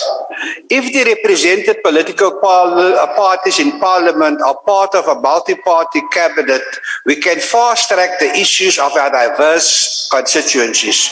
For Al-Jamaah, for example, we can better address the harm caused to the dignity of our constituency. Our marriages in mosques do not get a legal marriage certificate. 15,000 awaiting pilgrims that want to go to Mecca can't get visas to Saudi Arabia But Saudis get visas on arrival in South Africa, and during apartheid we got visas on arrival. 60,000 former residents and the children of District 6 waiting 20 years for restitution, and only the intervention of the Deputy President got 107 of them to move into their units before Ramadan. Transkei provided the first veterans of the liberation struggle, but are the last to get drinking water. The taps of East London and Port Elizabeth and Kariga are poisoned, and people die of poisoning and thirst. Al-Jamaa will vote against this motion. There is no way we will vote for a motion sponsored by a party and those that they've captured who want to return to white rule. I agree once again with Honorable Imam Sheikh that most of our cabinet ministers do exceptionally well. I also call for a multi-party cabinet excluding two of the parties in this house, some of the voices you just heard now. Honorable Speaker, call out the name of our party, Al-Jamaa, and we will respond that we are voting against the motion. Thank you very much. Thank you, Honorable Hendricks. I now call upon Honorable X. Ngola. Thank you very much, Speaker. The Deputy President, members of the Cabinet and Deputy Ministers, members of the National Assembly, fellow South Africans. Honorable Speaker, I think we must draw a significant difference between the judiciary and the Judicial Commission. It is misleading to come before the South and say that people who were found guilty by Judicial Commission into state capture. All its role was to establish a prima facie case so that the state can pursue it. The commission itself had to apply to court when it had problems with its witnesses. So it is misleading. Secondly, Speaker, the fact that the ministers are a disgrace, the statement itself is disgraceful. Chair, Honorable Multa comes here, points unto Minister Zulu and asks, what have you done for small business development? It is too hypocritical because the sister organization AfriForum has taken the provincial procurement policy to court. Their own sister organization. Honorable Speaker, it is common cause that Section 102, subsection 1 of the Constitution provides that if the National Assembly, by vote supported by the majority of its members, passes a motion of no confidence into cabinet excluding the president must reconstitute the cabinet. This is a very progressive provision of law that is meant to strengthen constitutional democracy. However, we must, as members of this House, always avoid using this provision of law for our selfish and narrow political ends. This provision of law must always be protected from being used as a backdoor instrument to attain power against all odds. The design and architecture of the South African democracy allows every person or organization to attain power by the will of the people. The only way to ascend to the echelons of power is through winning the confidence of the people, and therefore the people govern. The cabinet, as led by the President Ramaphosa, has been focused on the empowerment of the previously marginalized people through ensuring preferential procurement and affirmative action. At the root of the factors contributed to the July 2021 unrest are the socio-economic conditions of our people. a reflection of a historical legacy of the structure of economy and the historical legacy of apartheid. The triple challenges of unemployment, poverty, and inequality must be aggressively addressed to ensure stability in the country. The motion alleges that the contravention of oath of office by the ministers without providing any substantial evidence. It then links this to the redeployment of other ministers from other positions in the cabinet. Redeployments, which are a prerogative of the president, are based upon needs of the state at any particular point in time, and these needs are not static, but change in accordance to changing conditions that confront government. Contravention of oath of office by any member of the executive is a serious offense. Currently, there is no incidence or evidence in existence to suggest that a member of the executive contravened an oath of office. The cabinet has been at the center of improved intergovernmental relations. In particular, the district development model is a clear sign of cabinet members busy executing their mandates. So we can't cry about a direction of duty at this particular moment. This cabinet has responded efficiently to the coordinated response to the COVID-19 pandemic, but you're making noise, man. But you're making noise. You're making noise. No, you're making noise. You're making noise. No, but honorable members, please allow the speaker. Please allow the speaker. Thank you, Speaker. This cabinet has responded efficiently to the coordinated response to the COVID-19 pandemic and provided through the same cabinet and departments a comprehensive package of support to individuals and businesses. This happened actually at the time Mr. Steinesen and others ran for hiding and left our people vulnerable to a ravaging health crisis.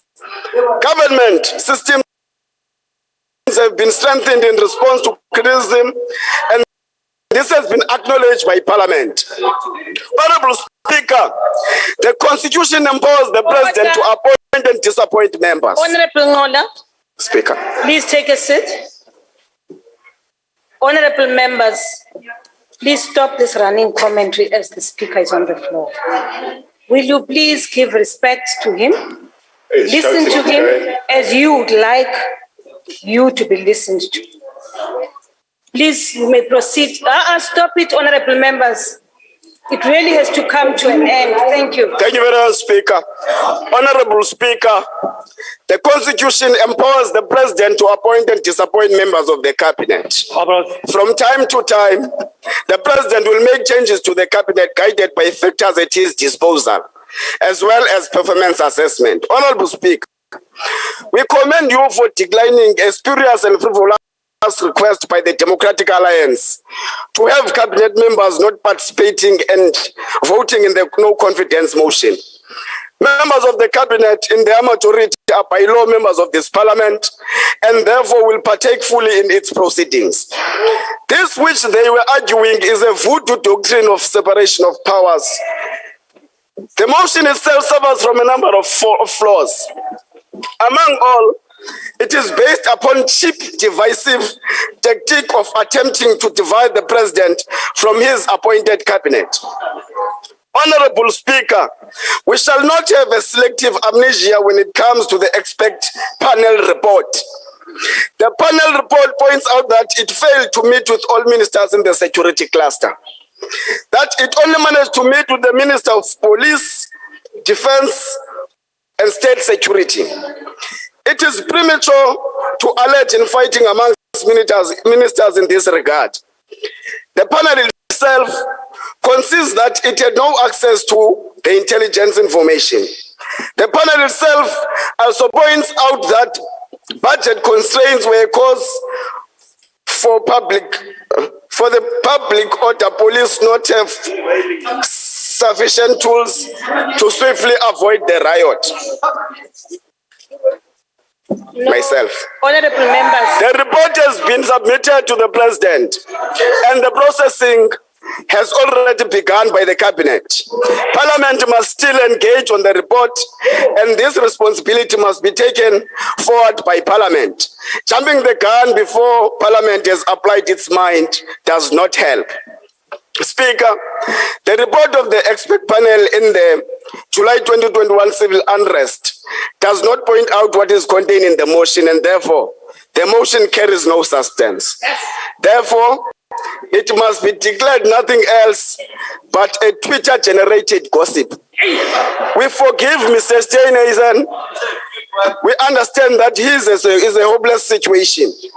Fellow cabinet members, we know it may not be easy, but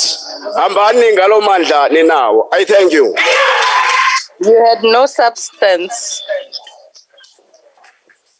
I thank you, Honorable Ngola. I now invite Honorable L.A. Schreiber. Honorable Schreiber.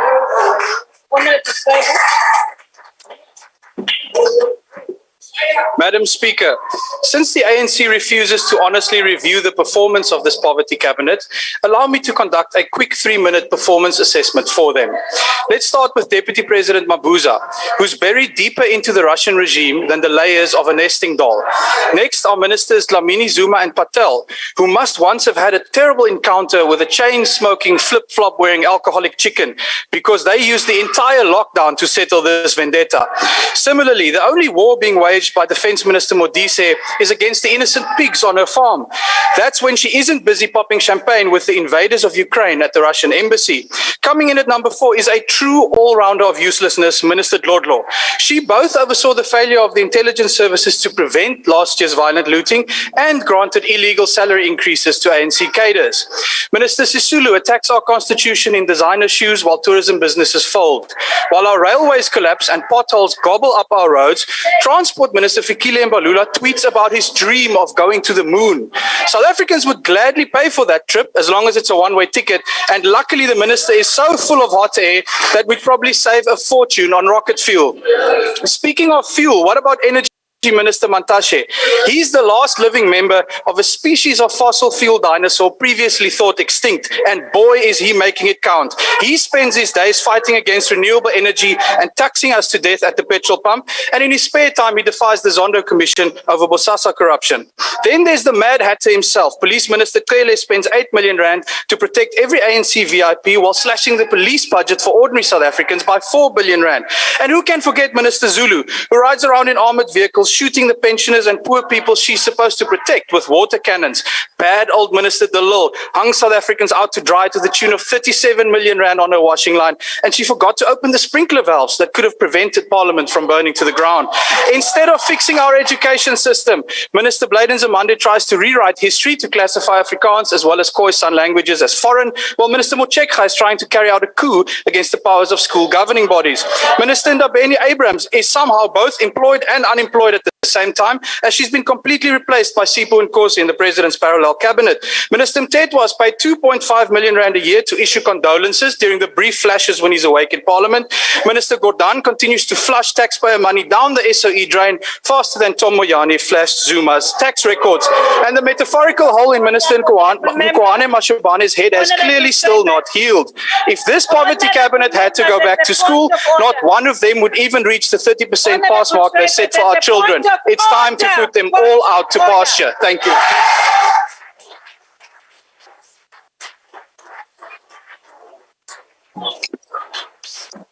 Honorable Schreiber. Honorable Speaker.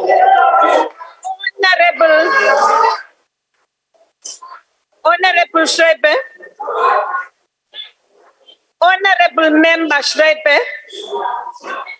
May I address you? Yes, address it. Most certainly, Madam Speaker.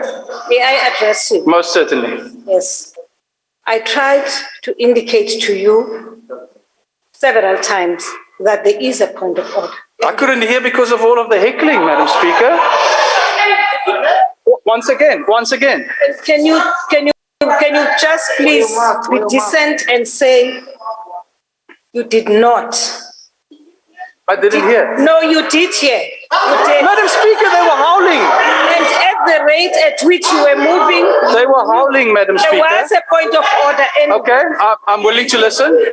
Honorable Zulu, what was your point of order?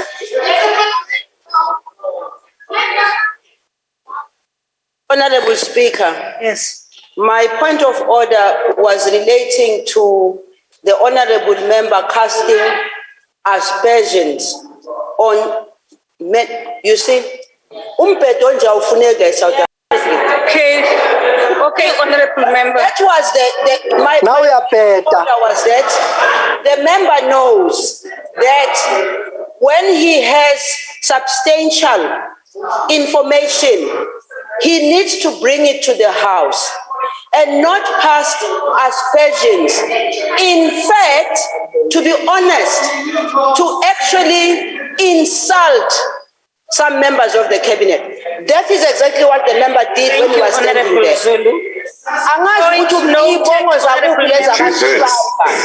Point is noted. And okay, all right. Honorable member, I will check the record and return if it is necessary. But I actually think some of the manner in which we are conducting ourselves at times needs a reflection by the Rules Committee. I really believe we should. Honorable members, that concludes the debate. I now put the motion. Are there any objections? Are there any objections? I now put the question. Those in favor will say yeah, and those against no. No. Yes. Yes.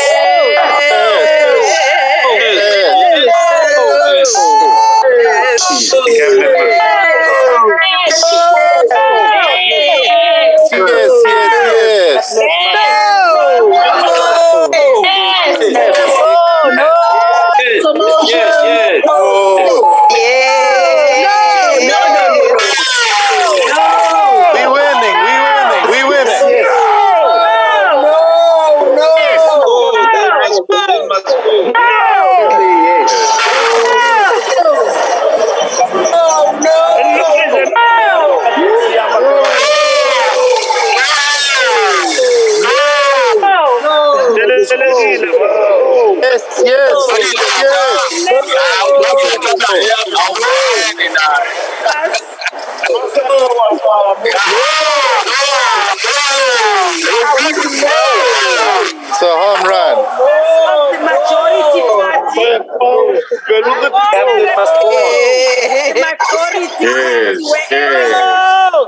Cabinet must fall. No. Will you please switch? Cabinet must rise. Platform. No. Please mute. No. Please mute. No. Members, please mute. No. Honourable Speaker, thank you very much. I would like to call for a division, please. Thank you very much, honourable members. Now, a division having been proposed by the member, the bells will be rung for 10 minutes. After the bells have rung, all members will be seated here in 10 minutes, including those on the virtual platform. The honorable members, will you ring the bells?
Akwazi ke wena ngefoto bufamba uphakathi ngoku bakufake phakathi.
Order.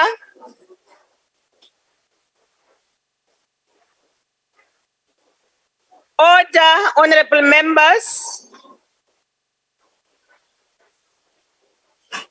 Honorable members, order.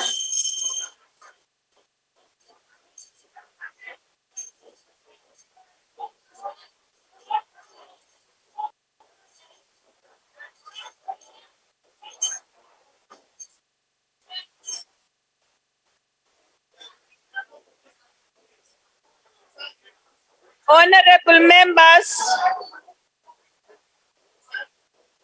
Honorable members. Honorable members.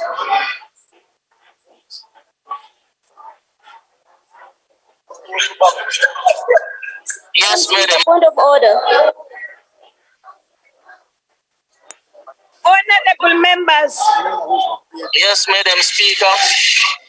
Listen. Honorable members. Honorable members, will you please take your seats? Honorable Chabalala, please. The rules of the National Assembly provide for different procedures for members to cast votes. These include honorable members of the majority party. Honorable Papo. Yes, please. Just give me time. I've been well advised and I've prepared for what I'm going to say here. Honorable Chabalala, lower your hand. Thank you. We continue, honorable members. The rules of the National Assembly provide for different procedures for members to cast votes. These include by electronic means, by way of a whip or by voice, The rules also stipulate that the Speaker must predetermine the procedure. For this division, the Speaker has determined that a manual voting system will be used. In this case, there will be a roll call whereby each member will be called upon and requested to voice his or her vote. I have determined this procedure specifically for this vote, and as a result of an electronic voting system not being in operation. Honorable members, those who have been logged out will be free to log onto the virtual system. When voting commences, the doors of the chamber will be locked. And members will not be allowed to enter. Other points of order. Point of order, Madam Speaker. All those who are connected on the system, right, will still be able to connect as long as we've proven that they were on the system. Okay, so if you were on the system, remember, honorable member, sit down, please, take your seat, thank you. Remember, honorable members, that this is the first time that we are utilizing a roll call system, which is provided for in the rules. And all those who were connected to the virtual system will still continue and connect to the virtual system. Now, when voting commences, Speaker, honorable member, please allow me to finish, please. Honorable member, when voting commences, the doors to the chamber will be locked and members will not be allowed to enter the virtual platform if they were not on the virtual platform. The secretary will thereafter call each member from the membership list, starting with those from the majority party in alphabetical order. Members will be called by the surname followed by their initials. When a member is called, the member must indicate whether they are for or against the question, or whether they wish to abstain. In this regard, they must indicate their vote by only indicating yes or no or abstain. The Secretariat will then record and tally the votes. In order to facilitate this process, I would appeal to honorable members to indicate their vote without delay. Furthermore, I would request members on the virtual platform to put on their video feed when they respond. In the event a member's name is called and they are present, but for whatever reason do not indicate their vote, an opportunity will be provided after the last member is called from the list for members to raise their hands, at which point they will be recognized to cast their vote. Order. The secretary will indicate whether we do have a quorum. May I recognize Honorable Shabalala? Thank you so much, Honorable Speaker. Honorable Speaker, I'm rising on a point of order, primarily because when you started, and you said the door must be closed. There were colleagues right outside the door. They even pushed the door. And I'm raising this point of order because, Speaker, according to the rules, as you read them, and the rules are saying when we commence, we have not commenced with the voting. Honorable members are outside just the door. And I feel, Speaker, they should be allowed to enter because they were at the door. And even the colleague, they was even holding the door while they were pushing it.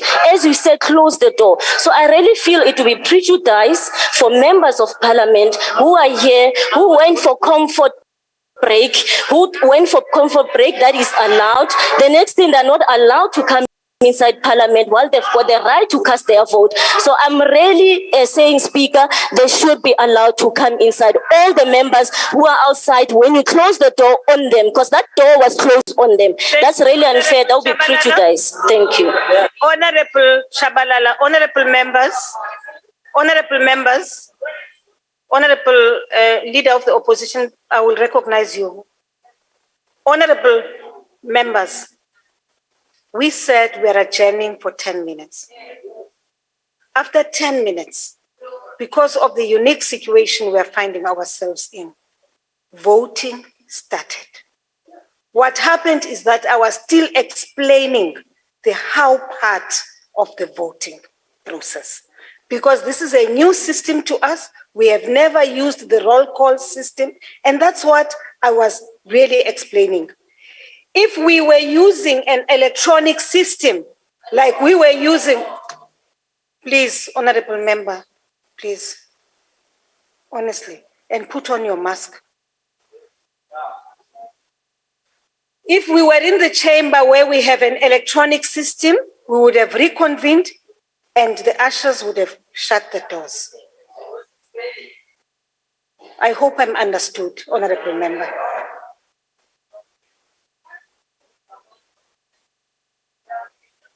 Honorable member, yes? Yes.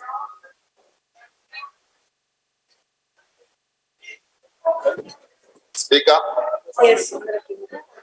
You just explained the rules to us that the doors will be locked once voting started. Our members were locked outside as they were trying to come in. Can you please, Speaker, allow them inside? Honorable Pan, oh sorry, before you, Honorable Pando, there was a hand. Honorable Steenhuisen, followed by Honorable Pando. I am recognizing you, honorable members, because this is the first time we are using this system. We should not be discussing now.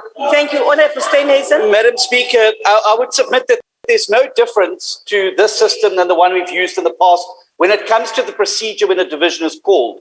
And Rule 112 is abundantly clear that once the expiration of the time has expired, the doors are then barred. And this must be applied consistently in Parliament. In the previous Parliament, the leader of the opposition was locked out for one of the debates. And that is just how the cookie crumbles. You shouldn't have left the chamber for more than 10 minutes. Nobody would be required to.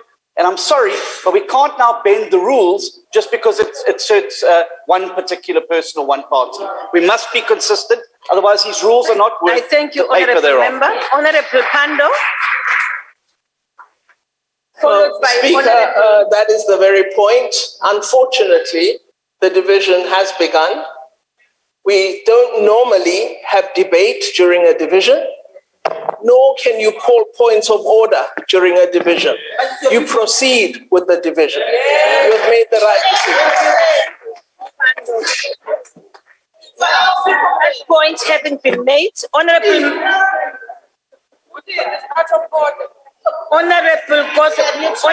Mountwe, thank you very much. Honorable Mountwe, go to your super system. Put on your mask and please, man, behave. Yes, Honorable Shamba. No, thank you very much, Speaker. I don't think we should bend the rules to accommodate the ill-disciplined chief whip of the majority party who was busy taking photos here. Order. Taking photos here and later on strolling outside. Now she can come in. So we can't accommodate ill-discipline. That is not Order, Chairperson. Let's proceed. Order, Speaker. Order. Order. Papo. I call a point of order because Member Shivambu is casting aspersions on our chief whip. Thank you. Whether the chief whip is inside or outside, it's nothing to do with discipline. Thank you. It's a matter of procedure of the House, and we not allow Member Shivambu to abuse this platform to impugn on the integrity of our chief whip. Thank you very much. We'll not allow him to do it. He can do it maybe in the EFF meeting, not here. Honorable members,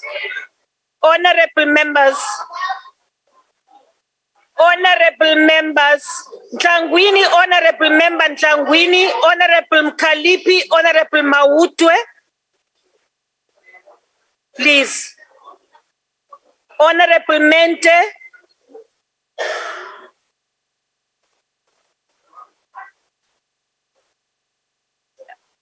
now, honorable members, Secretary, we do order, having confirmed that we have the requisite quorum, we will now proceed. The question before the House is that the motion which we have debated here, submitted by the Democratic Alliance, be agreed to. That is the question. Voting.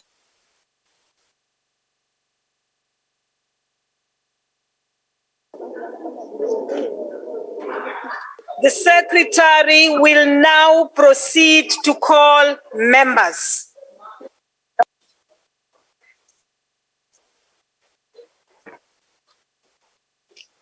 Abraham PN.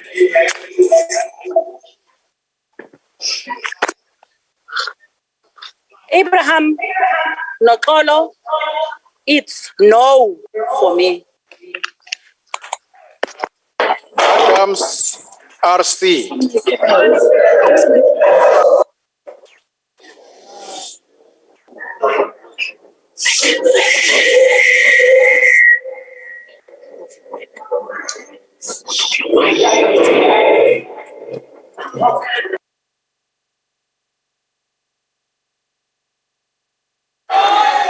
Adams RC. No.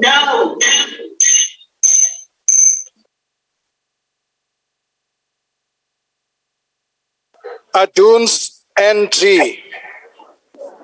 No.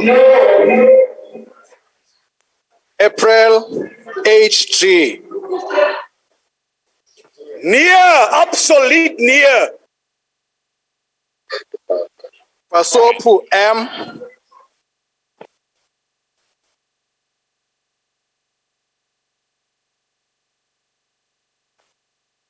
Pasopu M.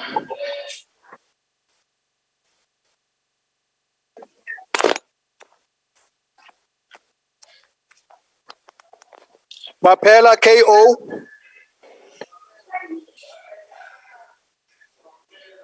No. Bucas AJ. Bucas AJ. No.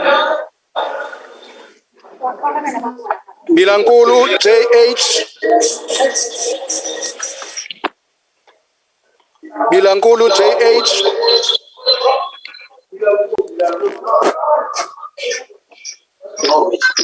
No.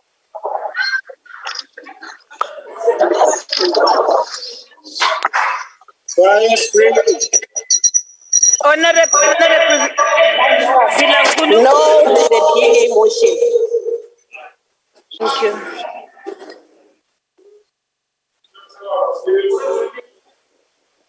Bilangulu NK.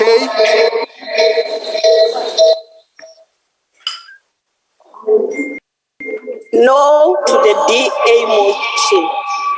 Thank you. Bongo BT.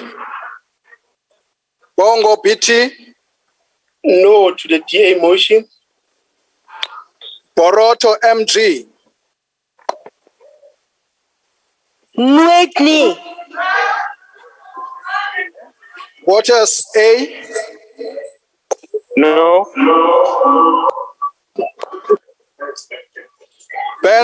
Benz Namashe Z.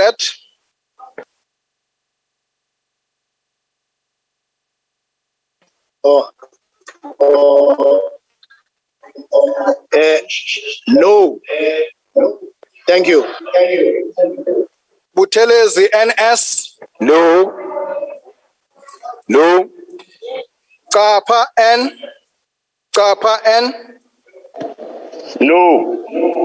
Kappa RN. No. Kappa RN. Okay. Cele BH. Big.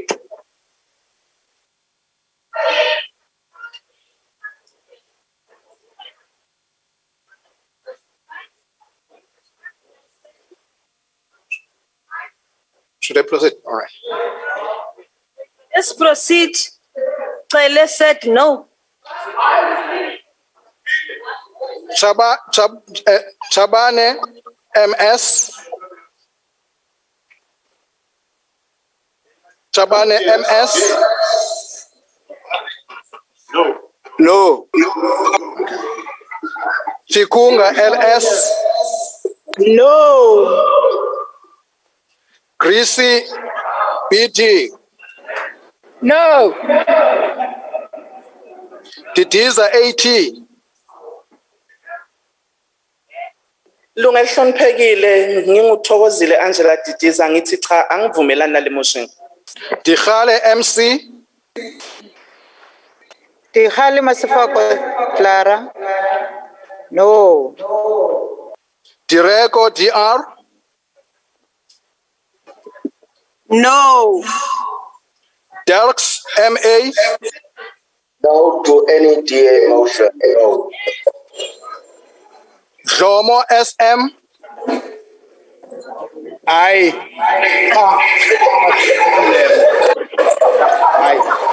Zakude DE. No to the DA motion. Dlamini NE.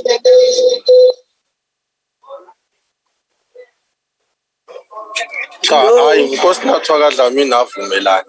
No, of course not. Did you say yeah? Okay. Dlamini SM.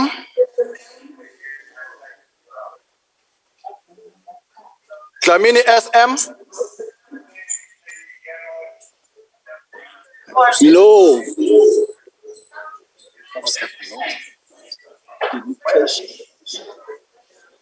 Okay. Dlamini Zuma NC. No.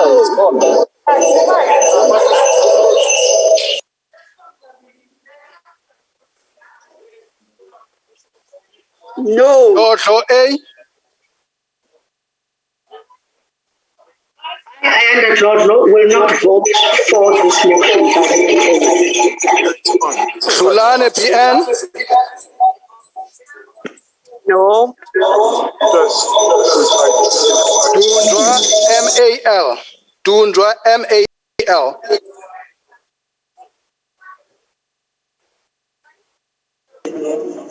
No.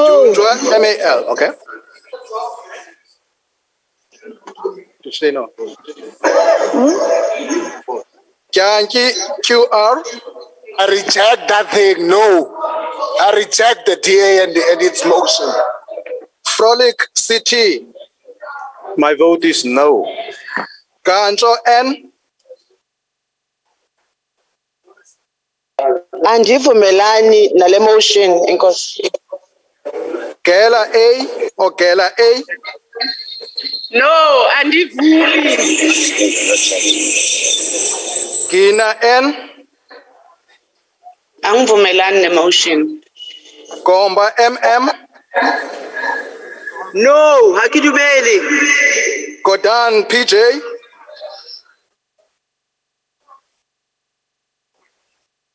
Godan PJ.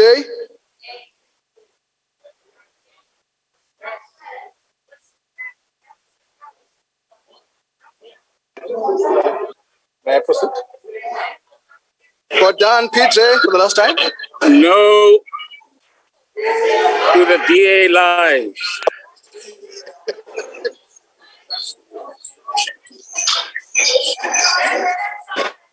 Kumbi. Order, Speaker. We didn't see the face of Minister Godan, please. It can be an imposter. Honorable members, it is true, actually, it is true. May I just remind us that in terms of the rules, we did say that you will switch on your video so that we can confirm that the person who is speaking, who's voting, is a member. Thank you. Honorable PJ, will you please switch on and repeat what you said?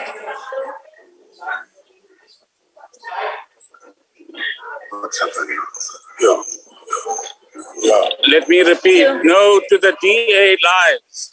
Thank you very much. Gumbu Titi. Gumbu Titi. No. Kumete SN. No.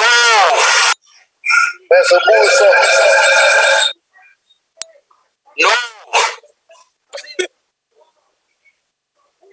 All right. Kungubele M.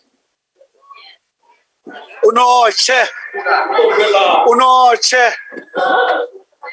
Undiandiva nthini. Hadebe BM. Somlomo ohloniphekileyo andizi. No. Harvard X. Harvard X. No. Herman's J. Herman's J. Voting against the DA motion and the DA. Songo AS. Songo AS. No. Olomisa SP. Olomisa SP.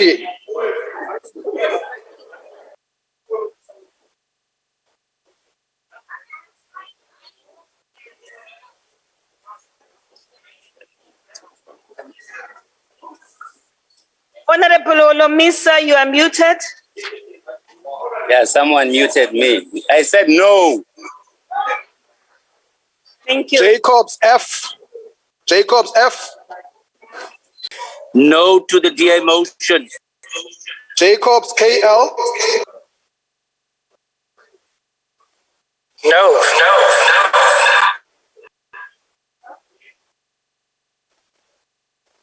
James TH. No to the DA. Jeffrey JH. No. Jomat Peterson TM.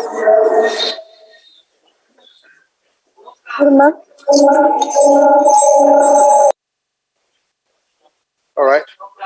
Kekana PS. Kehana nang yabasad. Kumalo FE. Honorable Honorable Kekana? No.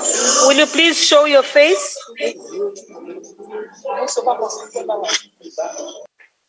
Honorable Kekana, will you please show your face? We heard your voice, but will you please show your face? I'm trying to, Speaker. It's not showing.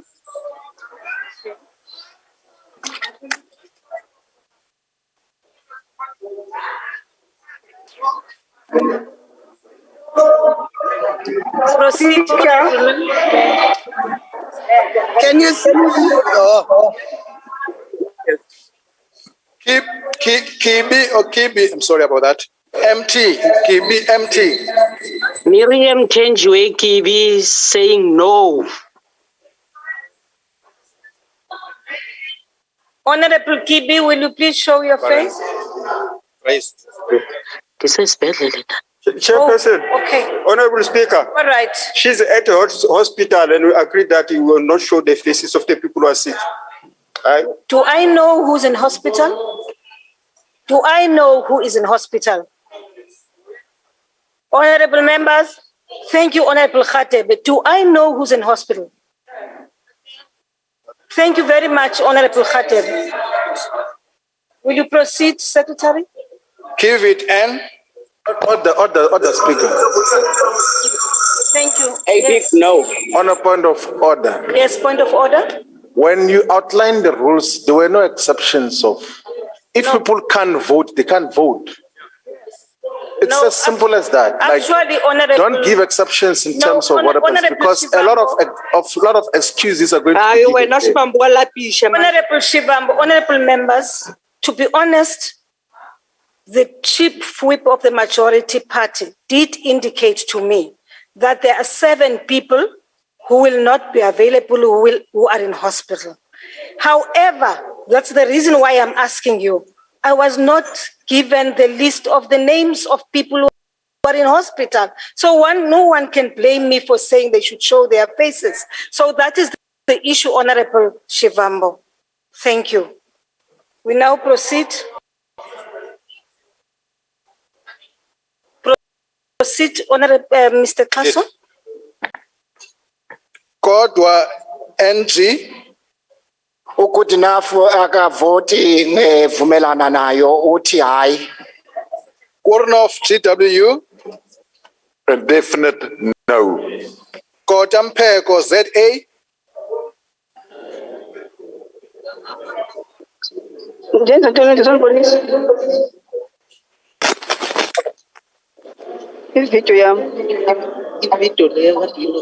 Member, just a point of order, just honorable member, what do you mean by he's voting with his stomach? Honorable Korenhoff responded and said no, and you are saying he's voting with his stomach. What does that mean? No, you don't do that. There's no one who votes with a stomach here. We vote with our mouths. Thank you.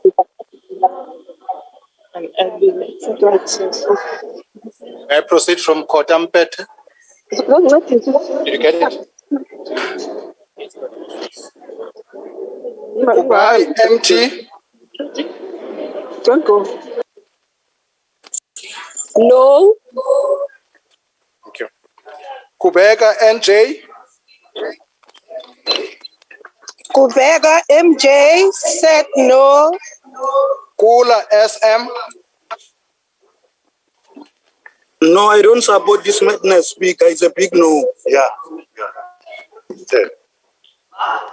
Lamula RO.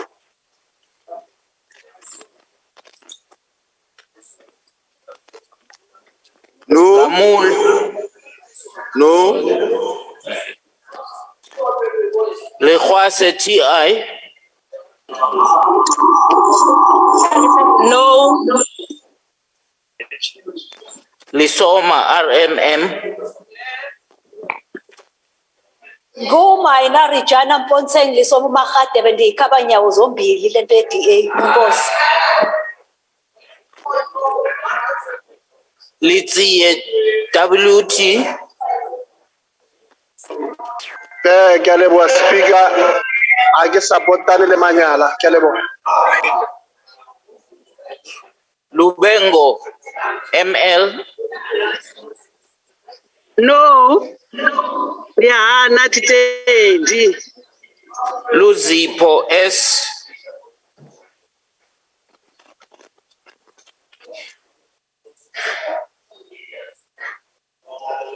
Luzipo S.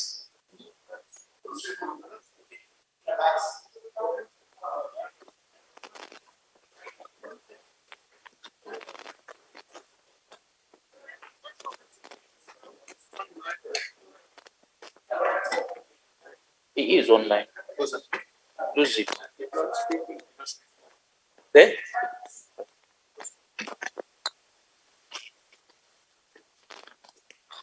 Honorable Luzipo, there he is. Unmute, please, Honorable Luzipo.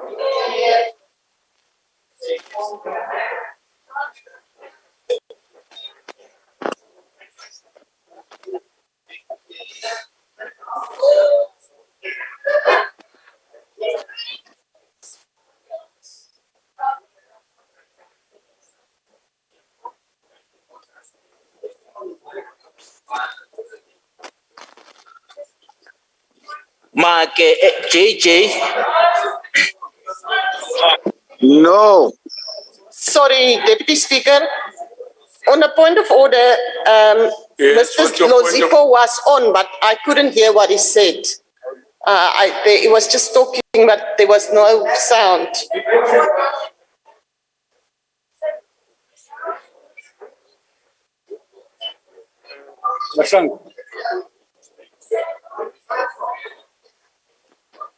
Mabe BP.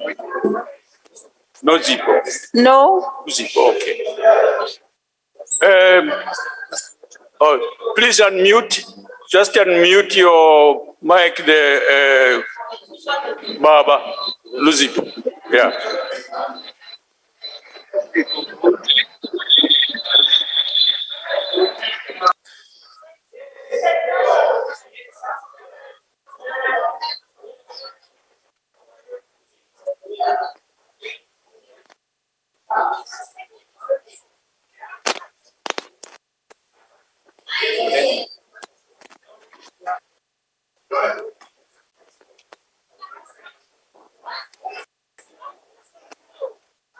Okay.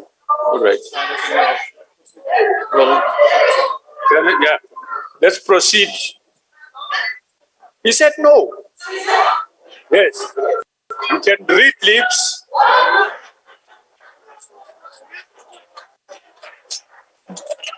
Honorable members, the member is on the platform and he said so. You saw him struggling it. My village are empty. We can come back to him later if you still insist. We'll come back to him. No. No. Mabuza DD. No. No, Deputy Speaker. Mafu NN.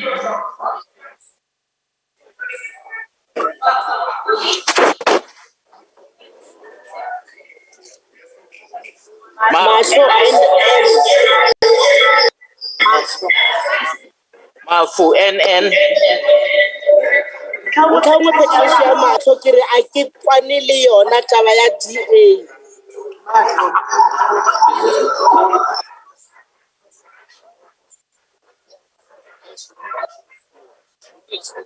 Oh, okay. Hayi, sekela msomlomo. Magati DP. Magati DP. Nyaya, ke khanana le yona taba e. Magata KE. No. Magwanishe G. Makaka, Honorable Makaka, show your face.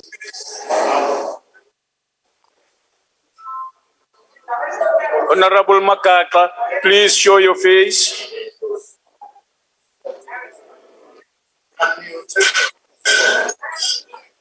There. No. Thank you. Thank you. Magwanishe G. No. Oh, we want to see you that day. Honorable members, all of you on the virtual platform, we do want to see you. Please. Show us. No. Thank you. Mahambe Shala T.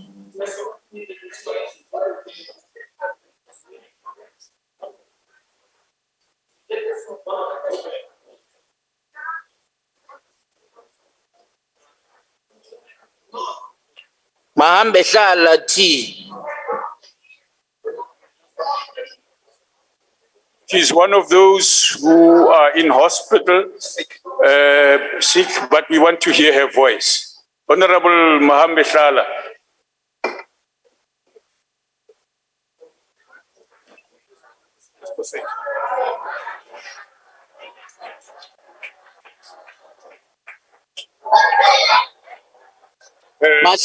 Masalela AF.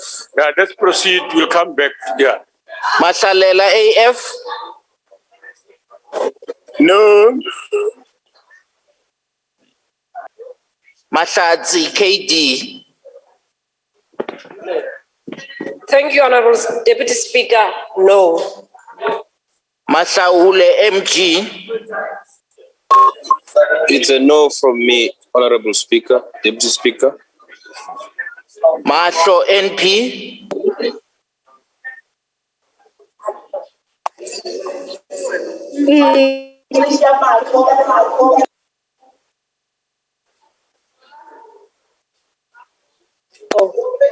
Honorable my member. face. Yeah, Awa.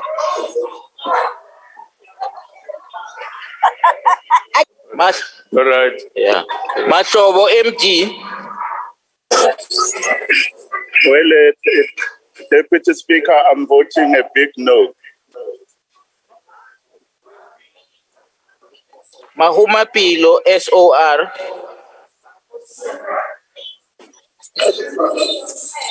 Hagidu Malani, Mutlatsa Musa Nyaya. Majodina PCP. Deputy Speaker. Yes, Honorable Member. Honorable Bahube. Deputy Speaker, Honorable Mahlo did not come on, so I'm assuming Honorable that's going to be recorded. No, she did. Can I finish, Deputy Speaker? She did. Okay, I should be recorded as having voted. Okay. Okay, let's proceed. Let's go ahead. Please order. Next time. Majodina PCP.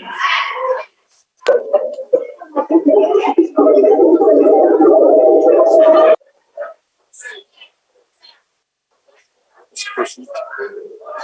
Let's proceed. Majola FZ.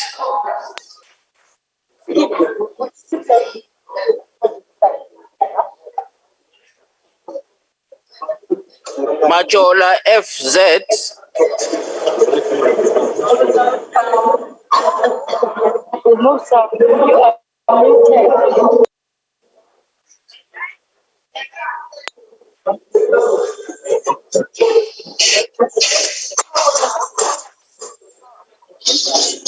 No. No, we want to see your face that day.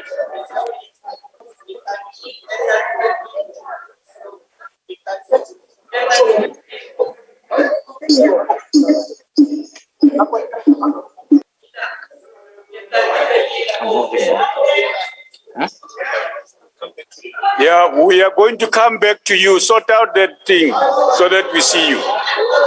No, we heard him. Please, don't. Kubela Mashele LS. No. Makubele Mashele PP. She's just said no. Makubele Marilele RPP. Mina sala sabandero karngala fumiwa, my vote is a no.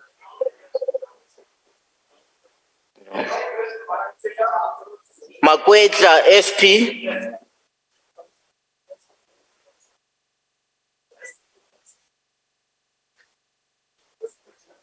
Makwetla SP.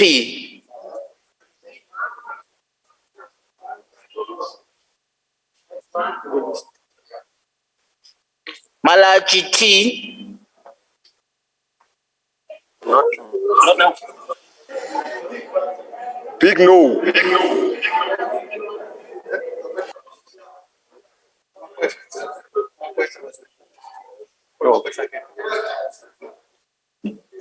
Makwetla SP.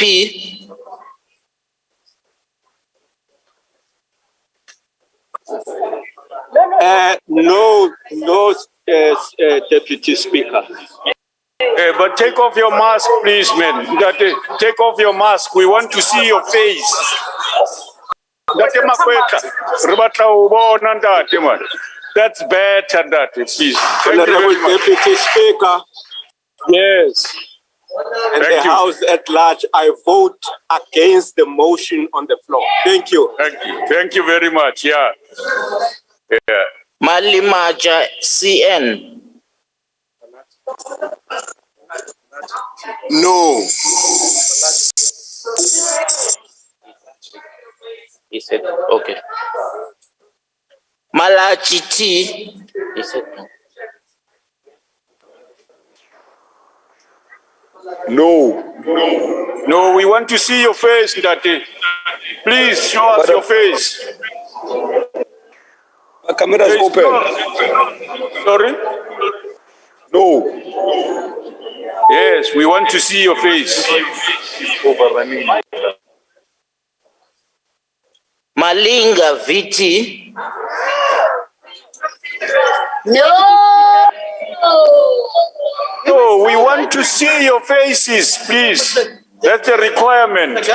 Deputy Speaker, can we ask the panel to wait until we've confirmed before they call the No. next? Please show your faces. Show your faces. We don't accept your no. Show your faces.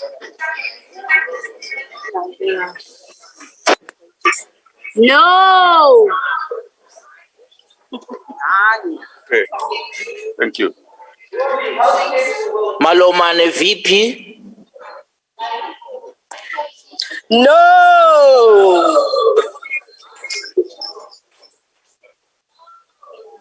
Mama Bulo JP. Awa agidumeli.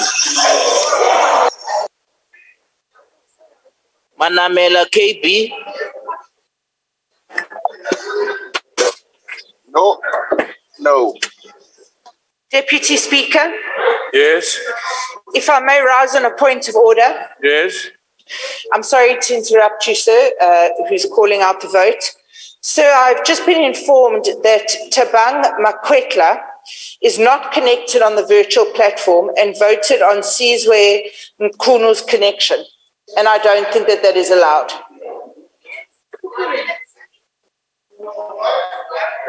We'll verify that. It will be verified. Let's proceed. Let's proceed. Order. Jalaganisho screen. What can Sorry. Deputy, go ahead. Thank you, Honorable Deputy Speaker. The issue of voting, we don't have anything on the rules that says we can't use the same instruments if we are seated together. Thank you. Honorable members. He showed his face. He showed his face, yes. Please, let's not discuss this. I said we'll verify this. From all angles, let's leave. Let's proceed. Let's not. No, we are proceeding. Honorable Chief Whip of the opposition. Give me a chance. Can I proceed? When you finished. What are you saying? Deputy Speaker. We will, Honorable Chief Whip of the opposition, don't respond to Honorable Zulu. She's out of order.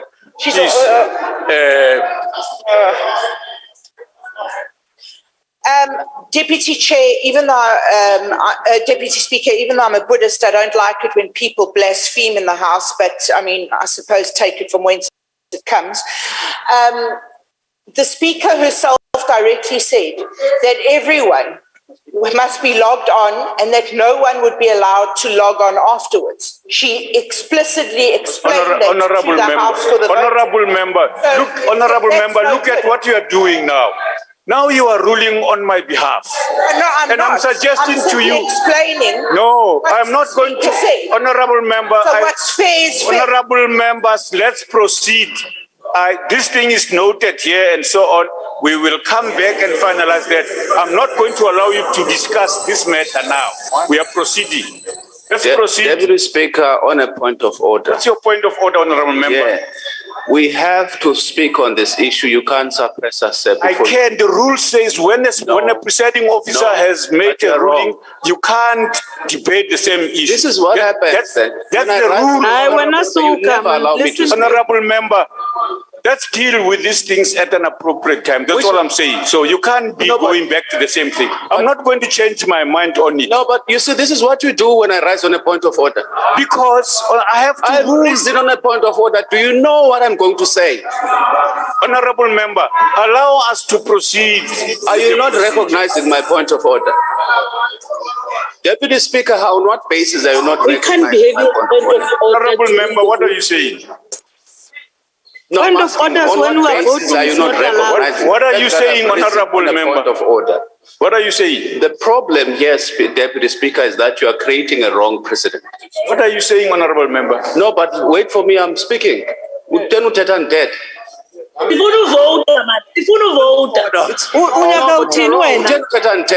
showing impatience? Honorable member, no, this is outdated. This is the problem you create. Can I finish? Finish. Because I'm going to finish my point. Finish. No, don't talk while I'm talking. Finish. Honorable member. Wait for the order. I will wait for you to keep quiet. Finish your point. No. I will wait for you to keep quiet. You are not going to treat us like kids. No. Finish your point, honorable member. You are delaying the meeting. The point I'm making is that the rules were clear that everyone who's allowed to vote on the virtual platform is the person who was connected before the 10-minute period expired at the beginning of the process. How is a person who's not connected to the virtual platform allowed to vote on someone else's gadget? It's wrong. Honorable member. Then it means all the ANC members who are not connected on the virtual can vote using other people. What's the point of having the rules then? Honorable member, I said in my ruling, we will verify that. Now, I don't know why you think you are not the verification I was looking for, by the way. There's a more appropriate way to verify whether Honorable Makwetla was connected or not than your voice. That's all I'm pleading with you to appreciate. Let's proceed, honorable members. Mananiso JS.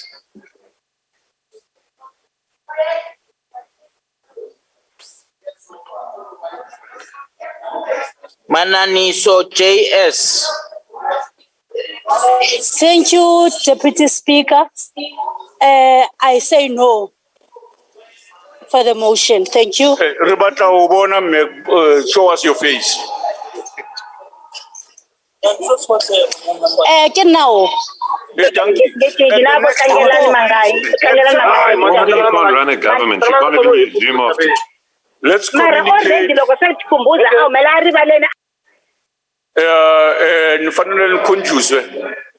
So that you show your faces. This is necessary. You are not doing it.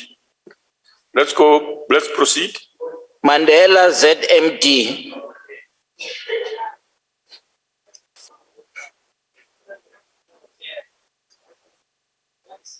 Mandela ZMD. Andivumelani naye. Thank you. Let's proceed. Maneli BM. No, Deputy Speaker. Maneli ST. No, Deputy Speaker. Show us your face. No, Deputy Speaker. Thank you. Manganye J. Anipfumeli. Mangu LN. No, Deputy Speaker. No. Mantashe SG. No. Mapisa Ngagula NN. Andivumi, Chairperson. Andivumi. Mapulane MP. It's a big no from my side, Deputy Speaker. Thank you. Marekwa GP. A big no, Deputy Speaker. Thank you. Masiko Jele JH.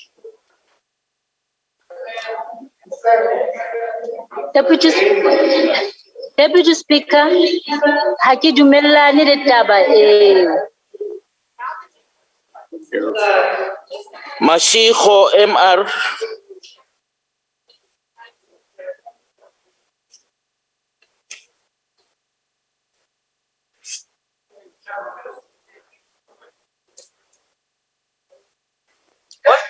Chairman, Ribata ubona ndati. Ribata ubona.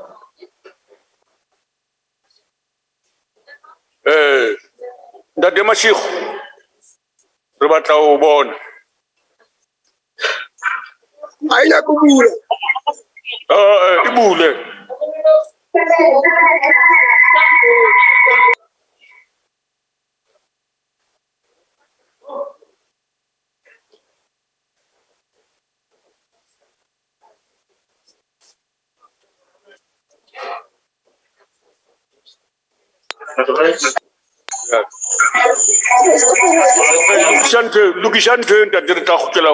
Let's proceed. Lukisha video ya how you retau beat. Mashiko Dlamini KC.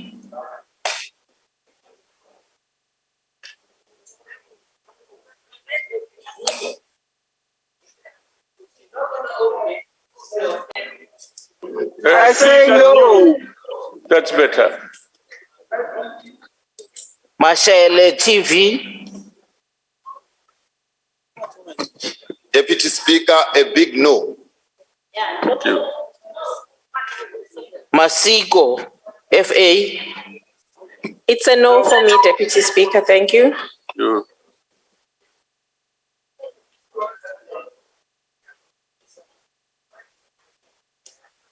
Masondo D. No. Thank you. Masondo TS. No. Maswale GP. Honorable Deputy Speaker, a big no. Thank you. Masuta TM. Atitendi no. Maswanganyi MJ. No, Deputy Speaker. Thank you. Matafa OM. No for me, Deputy Speaker. Matale CC. No, Deputy Speaker. Matebula EF. No. Mbata SGN.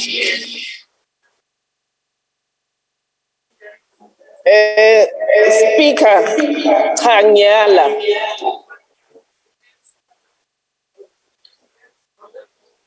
Balula FA.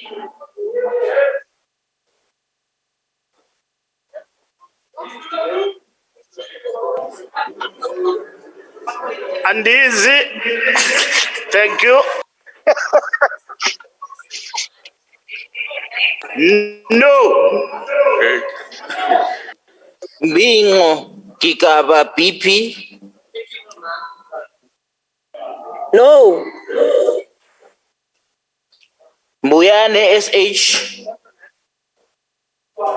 Deputy Chair, I'm voting against the motion. Thank you. McDonald LE.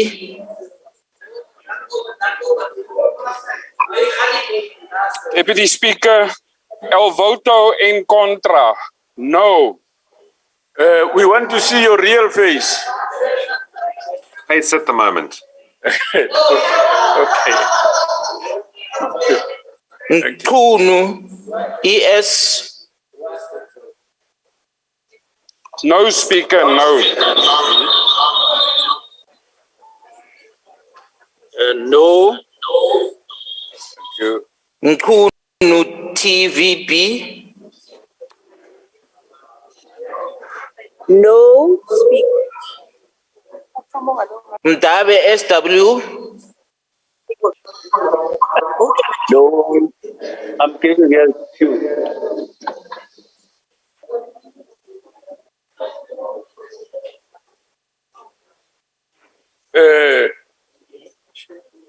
Okay, that's enough.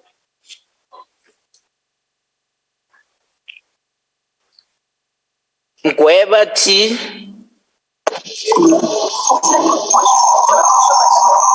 No, Deputy. Okay. Mahaule MR.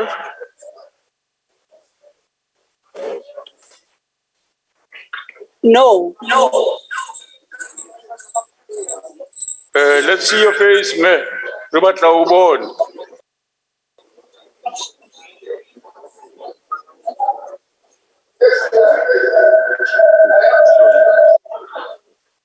All right.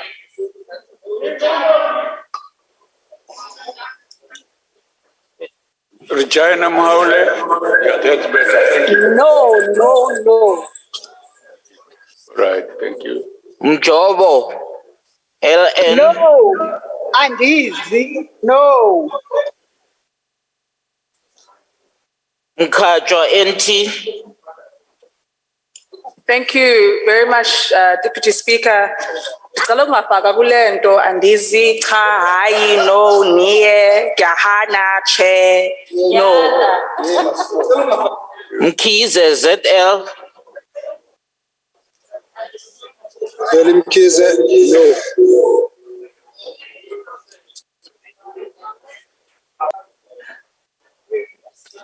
Mkwanazi JCN. A big no, Deputy Speaker. Thank you. Mlenzana Z.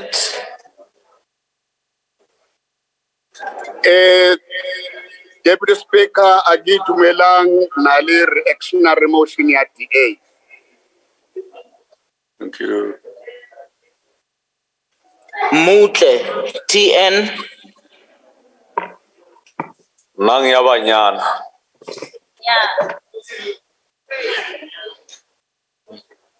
Sifisa ukubona sikhulu sami. Kawusiveze. Oh, pusendlini. Oh, okay. All right. Okay. All right. Google, sorry. Muwathe RM.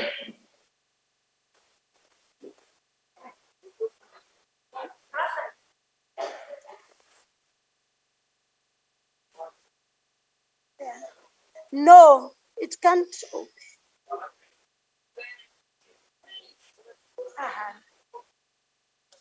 Let's see you.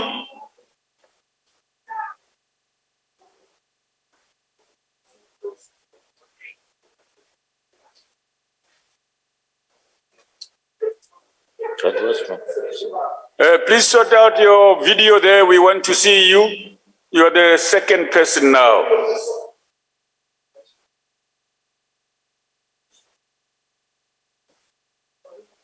Let's proceed. Mudise M. No, thank you. Please, we want to see your face, members.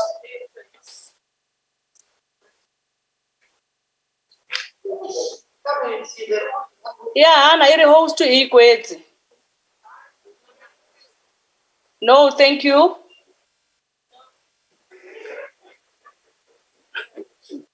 Oh. Yeah. No, thank you. Modise, PMP. Abigail, it's a no.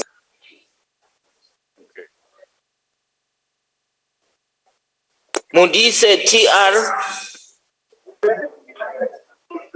Deputy Speaker Kiahana. Okay.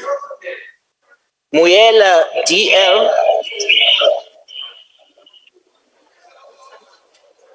No for me, Chair. Okay. Mulala, LE. No, Deputy Speaker. Okay. Mulekwa, MA. Thank you, Deputy Speaker. My vote is big no. Muloi, BE. Andizi, Honorable Chair. No. Tahana. Murwatsetla, PR.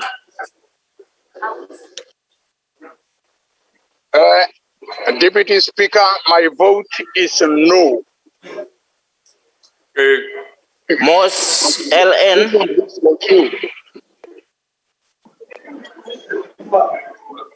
No. A big no. Murolong, IK. It's a no, Deputy Speaker. Okay. Mutaung, A. No. Mutaung, NE. No, Deputy Speaker. Okay.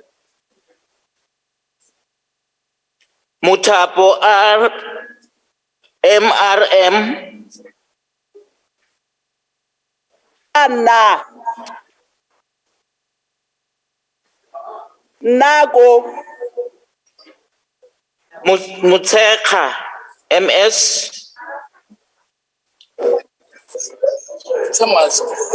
No.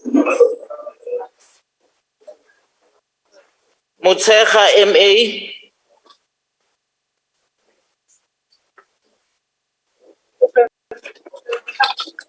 Chair, no. Mutwaledi, PA.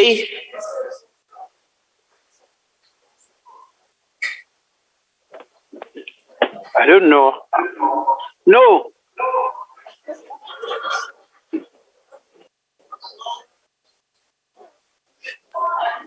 Mpanza, TS. No. Mpumza, Deputy Speaker. Deputy Speaker. Yes. On a point of order, I just want to inquire whether you have not forgotten ME because we are already at MP.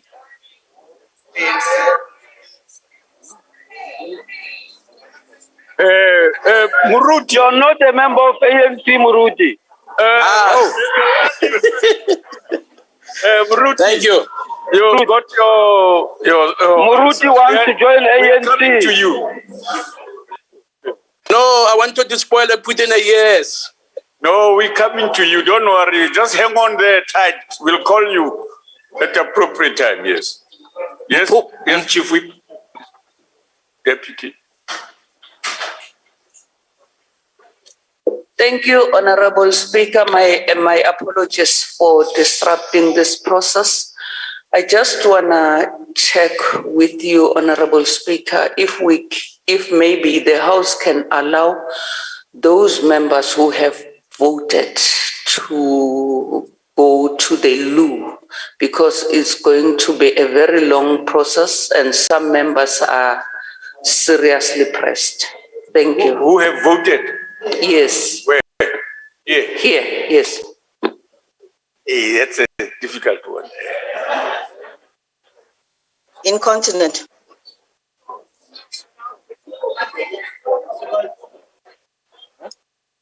Deputy Speaker, Yes, yes.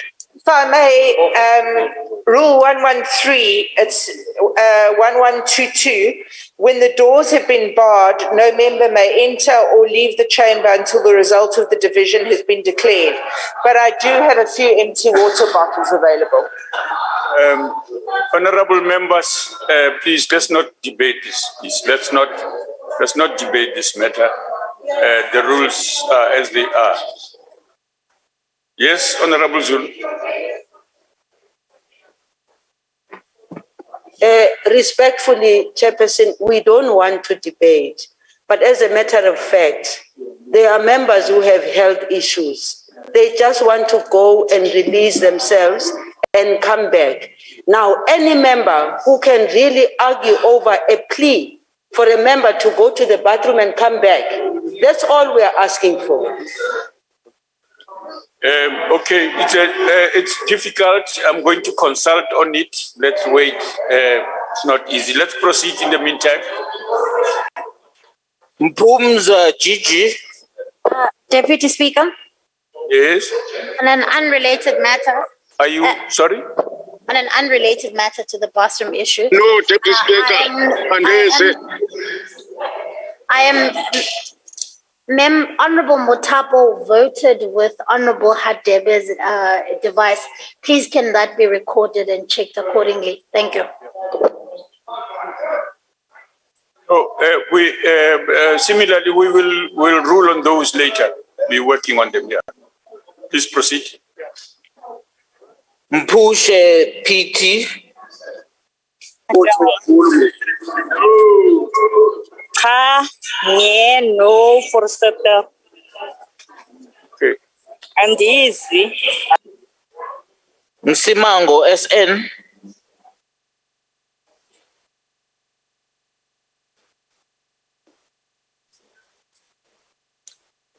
Msimango XN.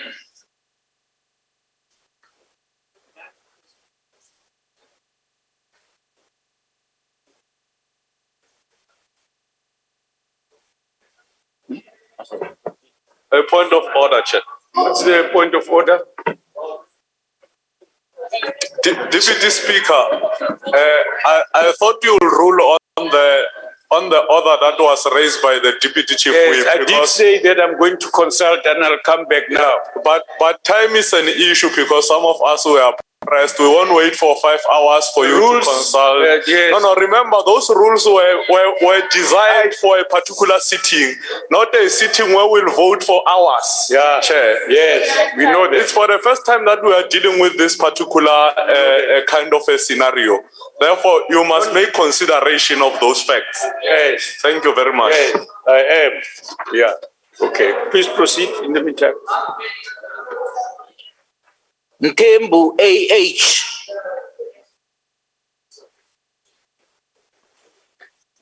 No, Sekela Somlo. We want to see you, man. Please show your face.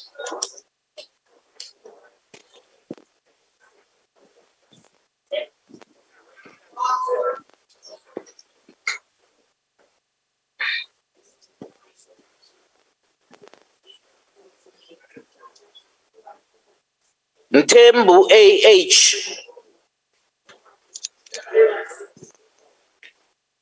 No, Sekela Somlo.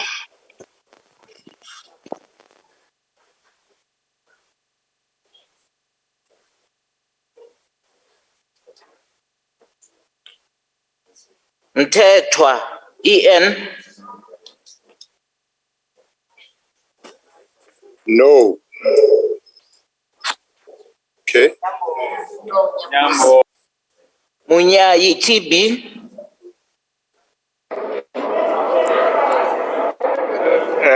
Honorable Deputy Speaker, I don't support these frivolous motions of the DA. The answer is no. Mutambi AF. No, Deputy Speaker, no. Mbana NQ. No. Mieni Iti, No. Miolwa DJ,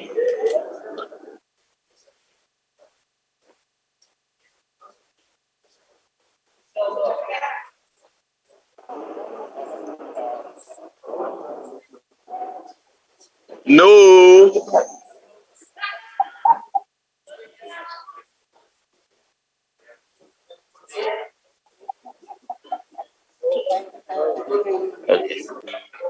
Ndaba CN,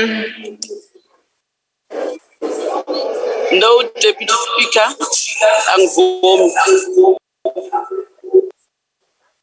Ndabeni Abrams ST, Sorry, Deputy Speaker. Maybe I'm also pressed for the bathroom, but I didn't see Muyolwa Dingaan Jacob. We had Muyeni voting twice. A point of order, Chair. Yes. The point of order, Chair, is that the member is making a joke of something very serious. Yeah. And her comments about maybe whatever to the, it's not right. The member must not do that, Honorable Chair. Just ask her to withdraw. Honorable member, please, I don't think you should do that. No. We shouldn't be doing that here.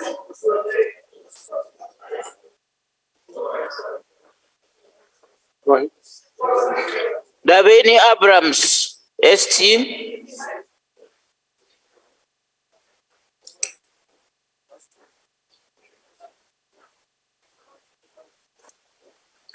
Bayadangi, Menier Deputy Speaker, and near ex-Stella Ndabeni Abrahams, Ganifert DA mo system ni.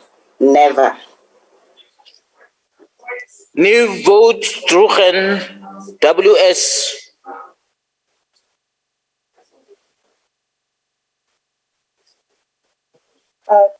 Can IT spotlight Wilma, please? Okay, thank you. Thank you very much, Deputy Speaker. I will Manyeho Drugen vote again. Thanks. Thank you. Nkabane NP, Deputy Speaker, I'm voting against. Okay. Nkwana Mashabane ME,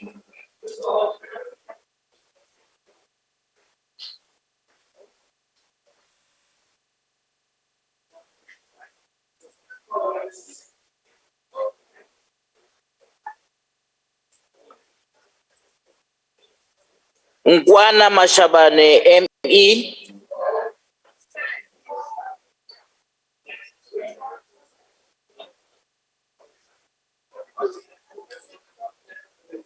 Nkomo Z,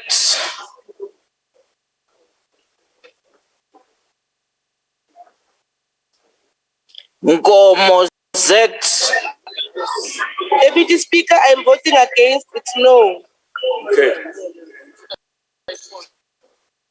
Nkosi BS, No. Nonsele M, No, Deputy Speaker, no. Honorable members, this is an unprecedented thing, as we were told earlier on here, that we invite all the chief whips. We want people only, and this is the difficulty of the problem. This is why I had to be slow down on it. There are people who have voted, who can be asked to go and come back, but any one of us who have not, like me, can go out. It won't happen. So We also want to go out, Deputy Speaker. Only those. We are also pressed. Yeah. Nature is not calling those who have voted alone. Yes, we can't allow.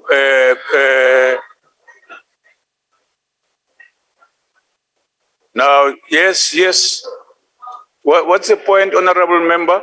Honorable Deputy Chief Whip? Yeah. Honorable Deputy Speaker. Yes. Our request is that any member who's pressed or want to go to the loo can be released to go to the loo. So we are volunteering that we will stand by the door so that we don't allow people who were locked out earlier to come in, only those who were in the house. So we'll be standing there to allow members to go. Yes, Honorable Kwankwa.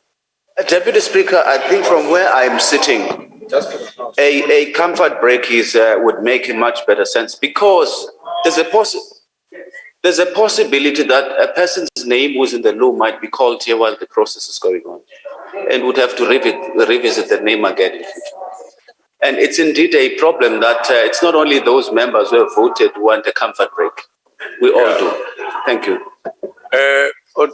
Honorable members, yes, Honorable Member. Deputy Speaker, as a solution to this problem, because I think it's getting a bit ridiculous that as adults we're talking about going to the toilet, and people do need to go to the toilet. Maybe a 5-minute comfort break, but we have whips at every one of the doors, making sure that no one who was locked out previously comes back in, because then we can have absolutely no further interruptions for people needing the toilet. But this is highly unusual. We must note it that it's highly unusual, and it's not setting a precedent for future voting. But it's now getting to the point where it's a little bit embarrassing for people that are about to wet themselves. Yeah, because the toilets are limited, and especially the ladies' toilets, only 2 work. Please take a seat. Thank you very much. Honorable members.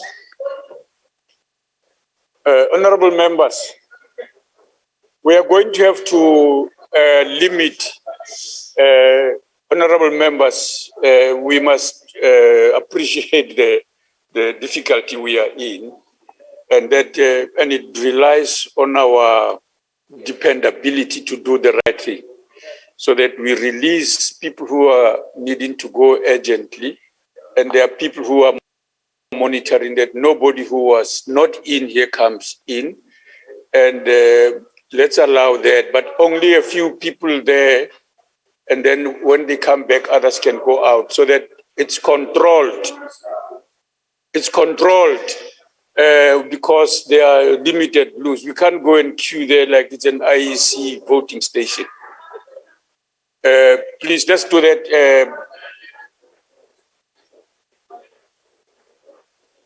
Honorable members. Yeah.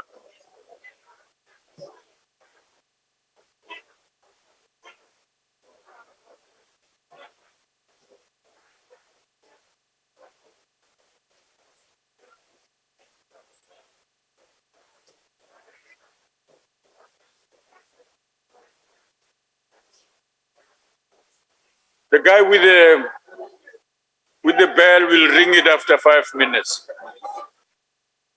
Yeah.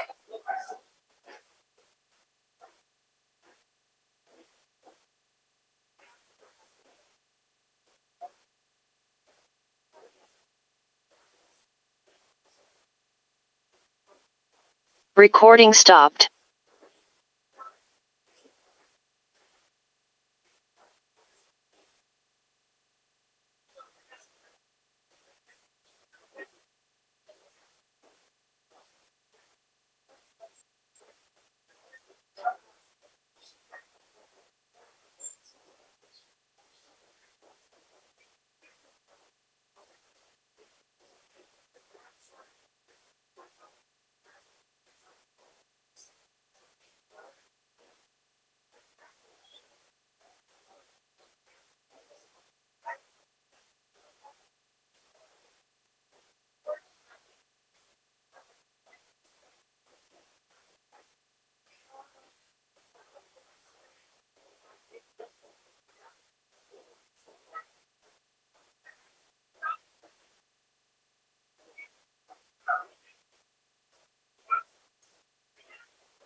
There will now be an opportunity for silent prayer or meditation.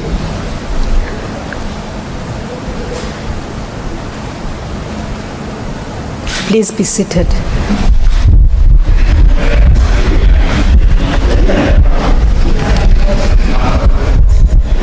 Honorable members, order.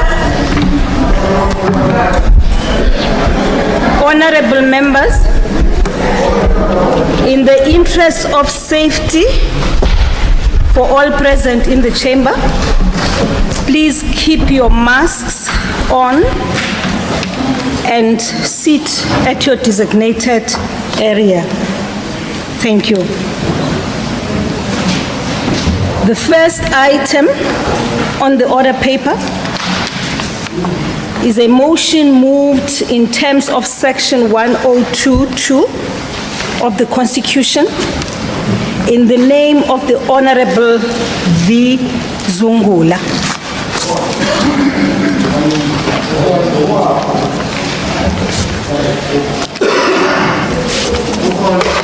I now recognize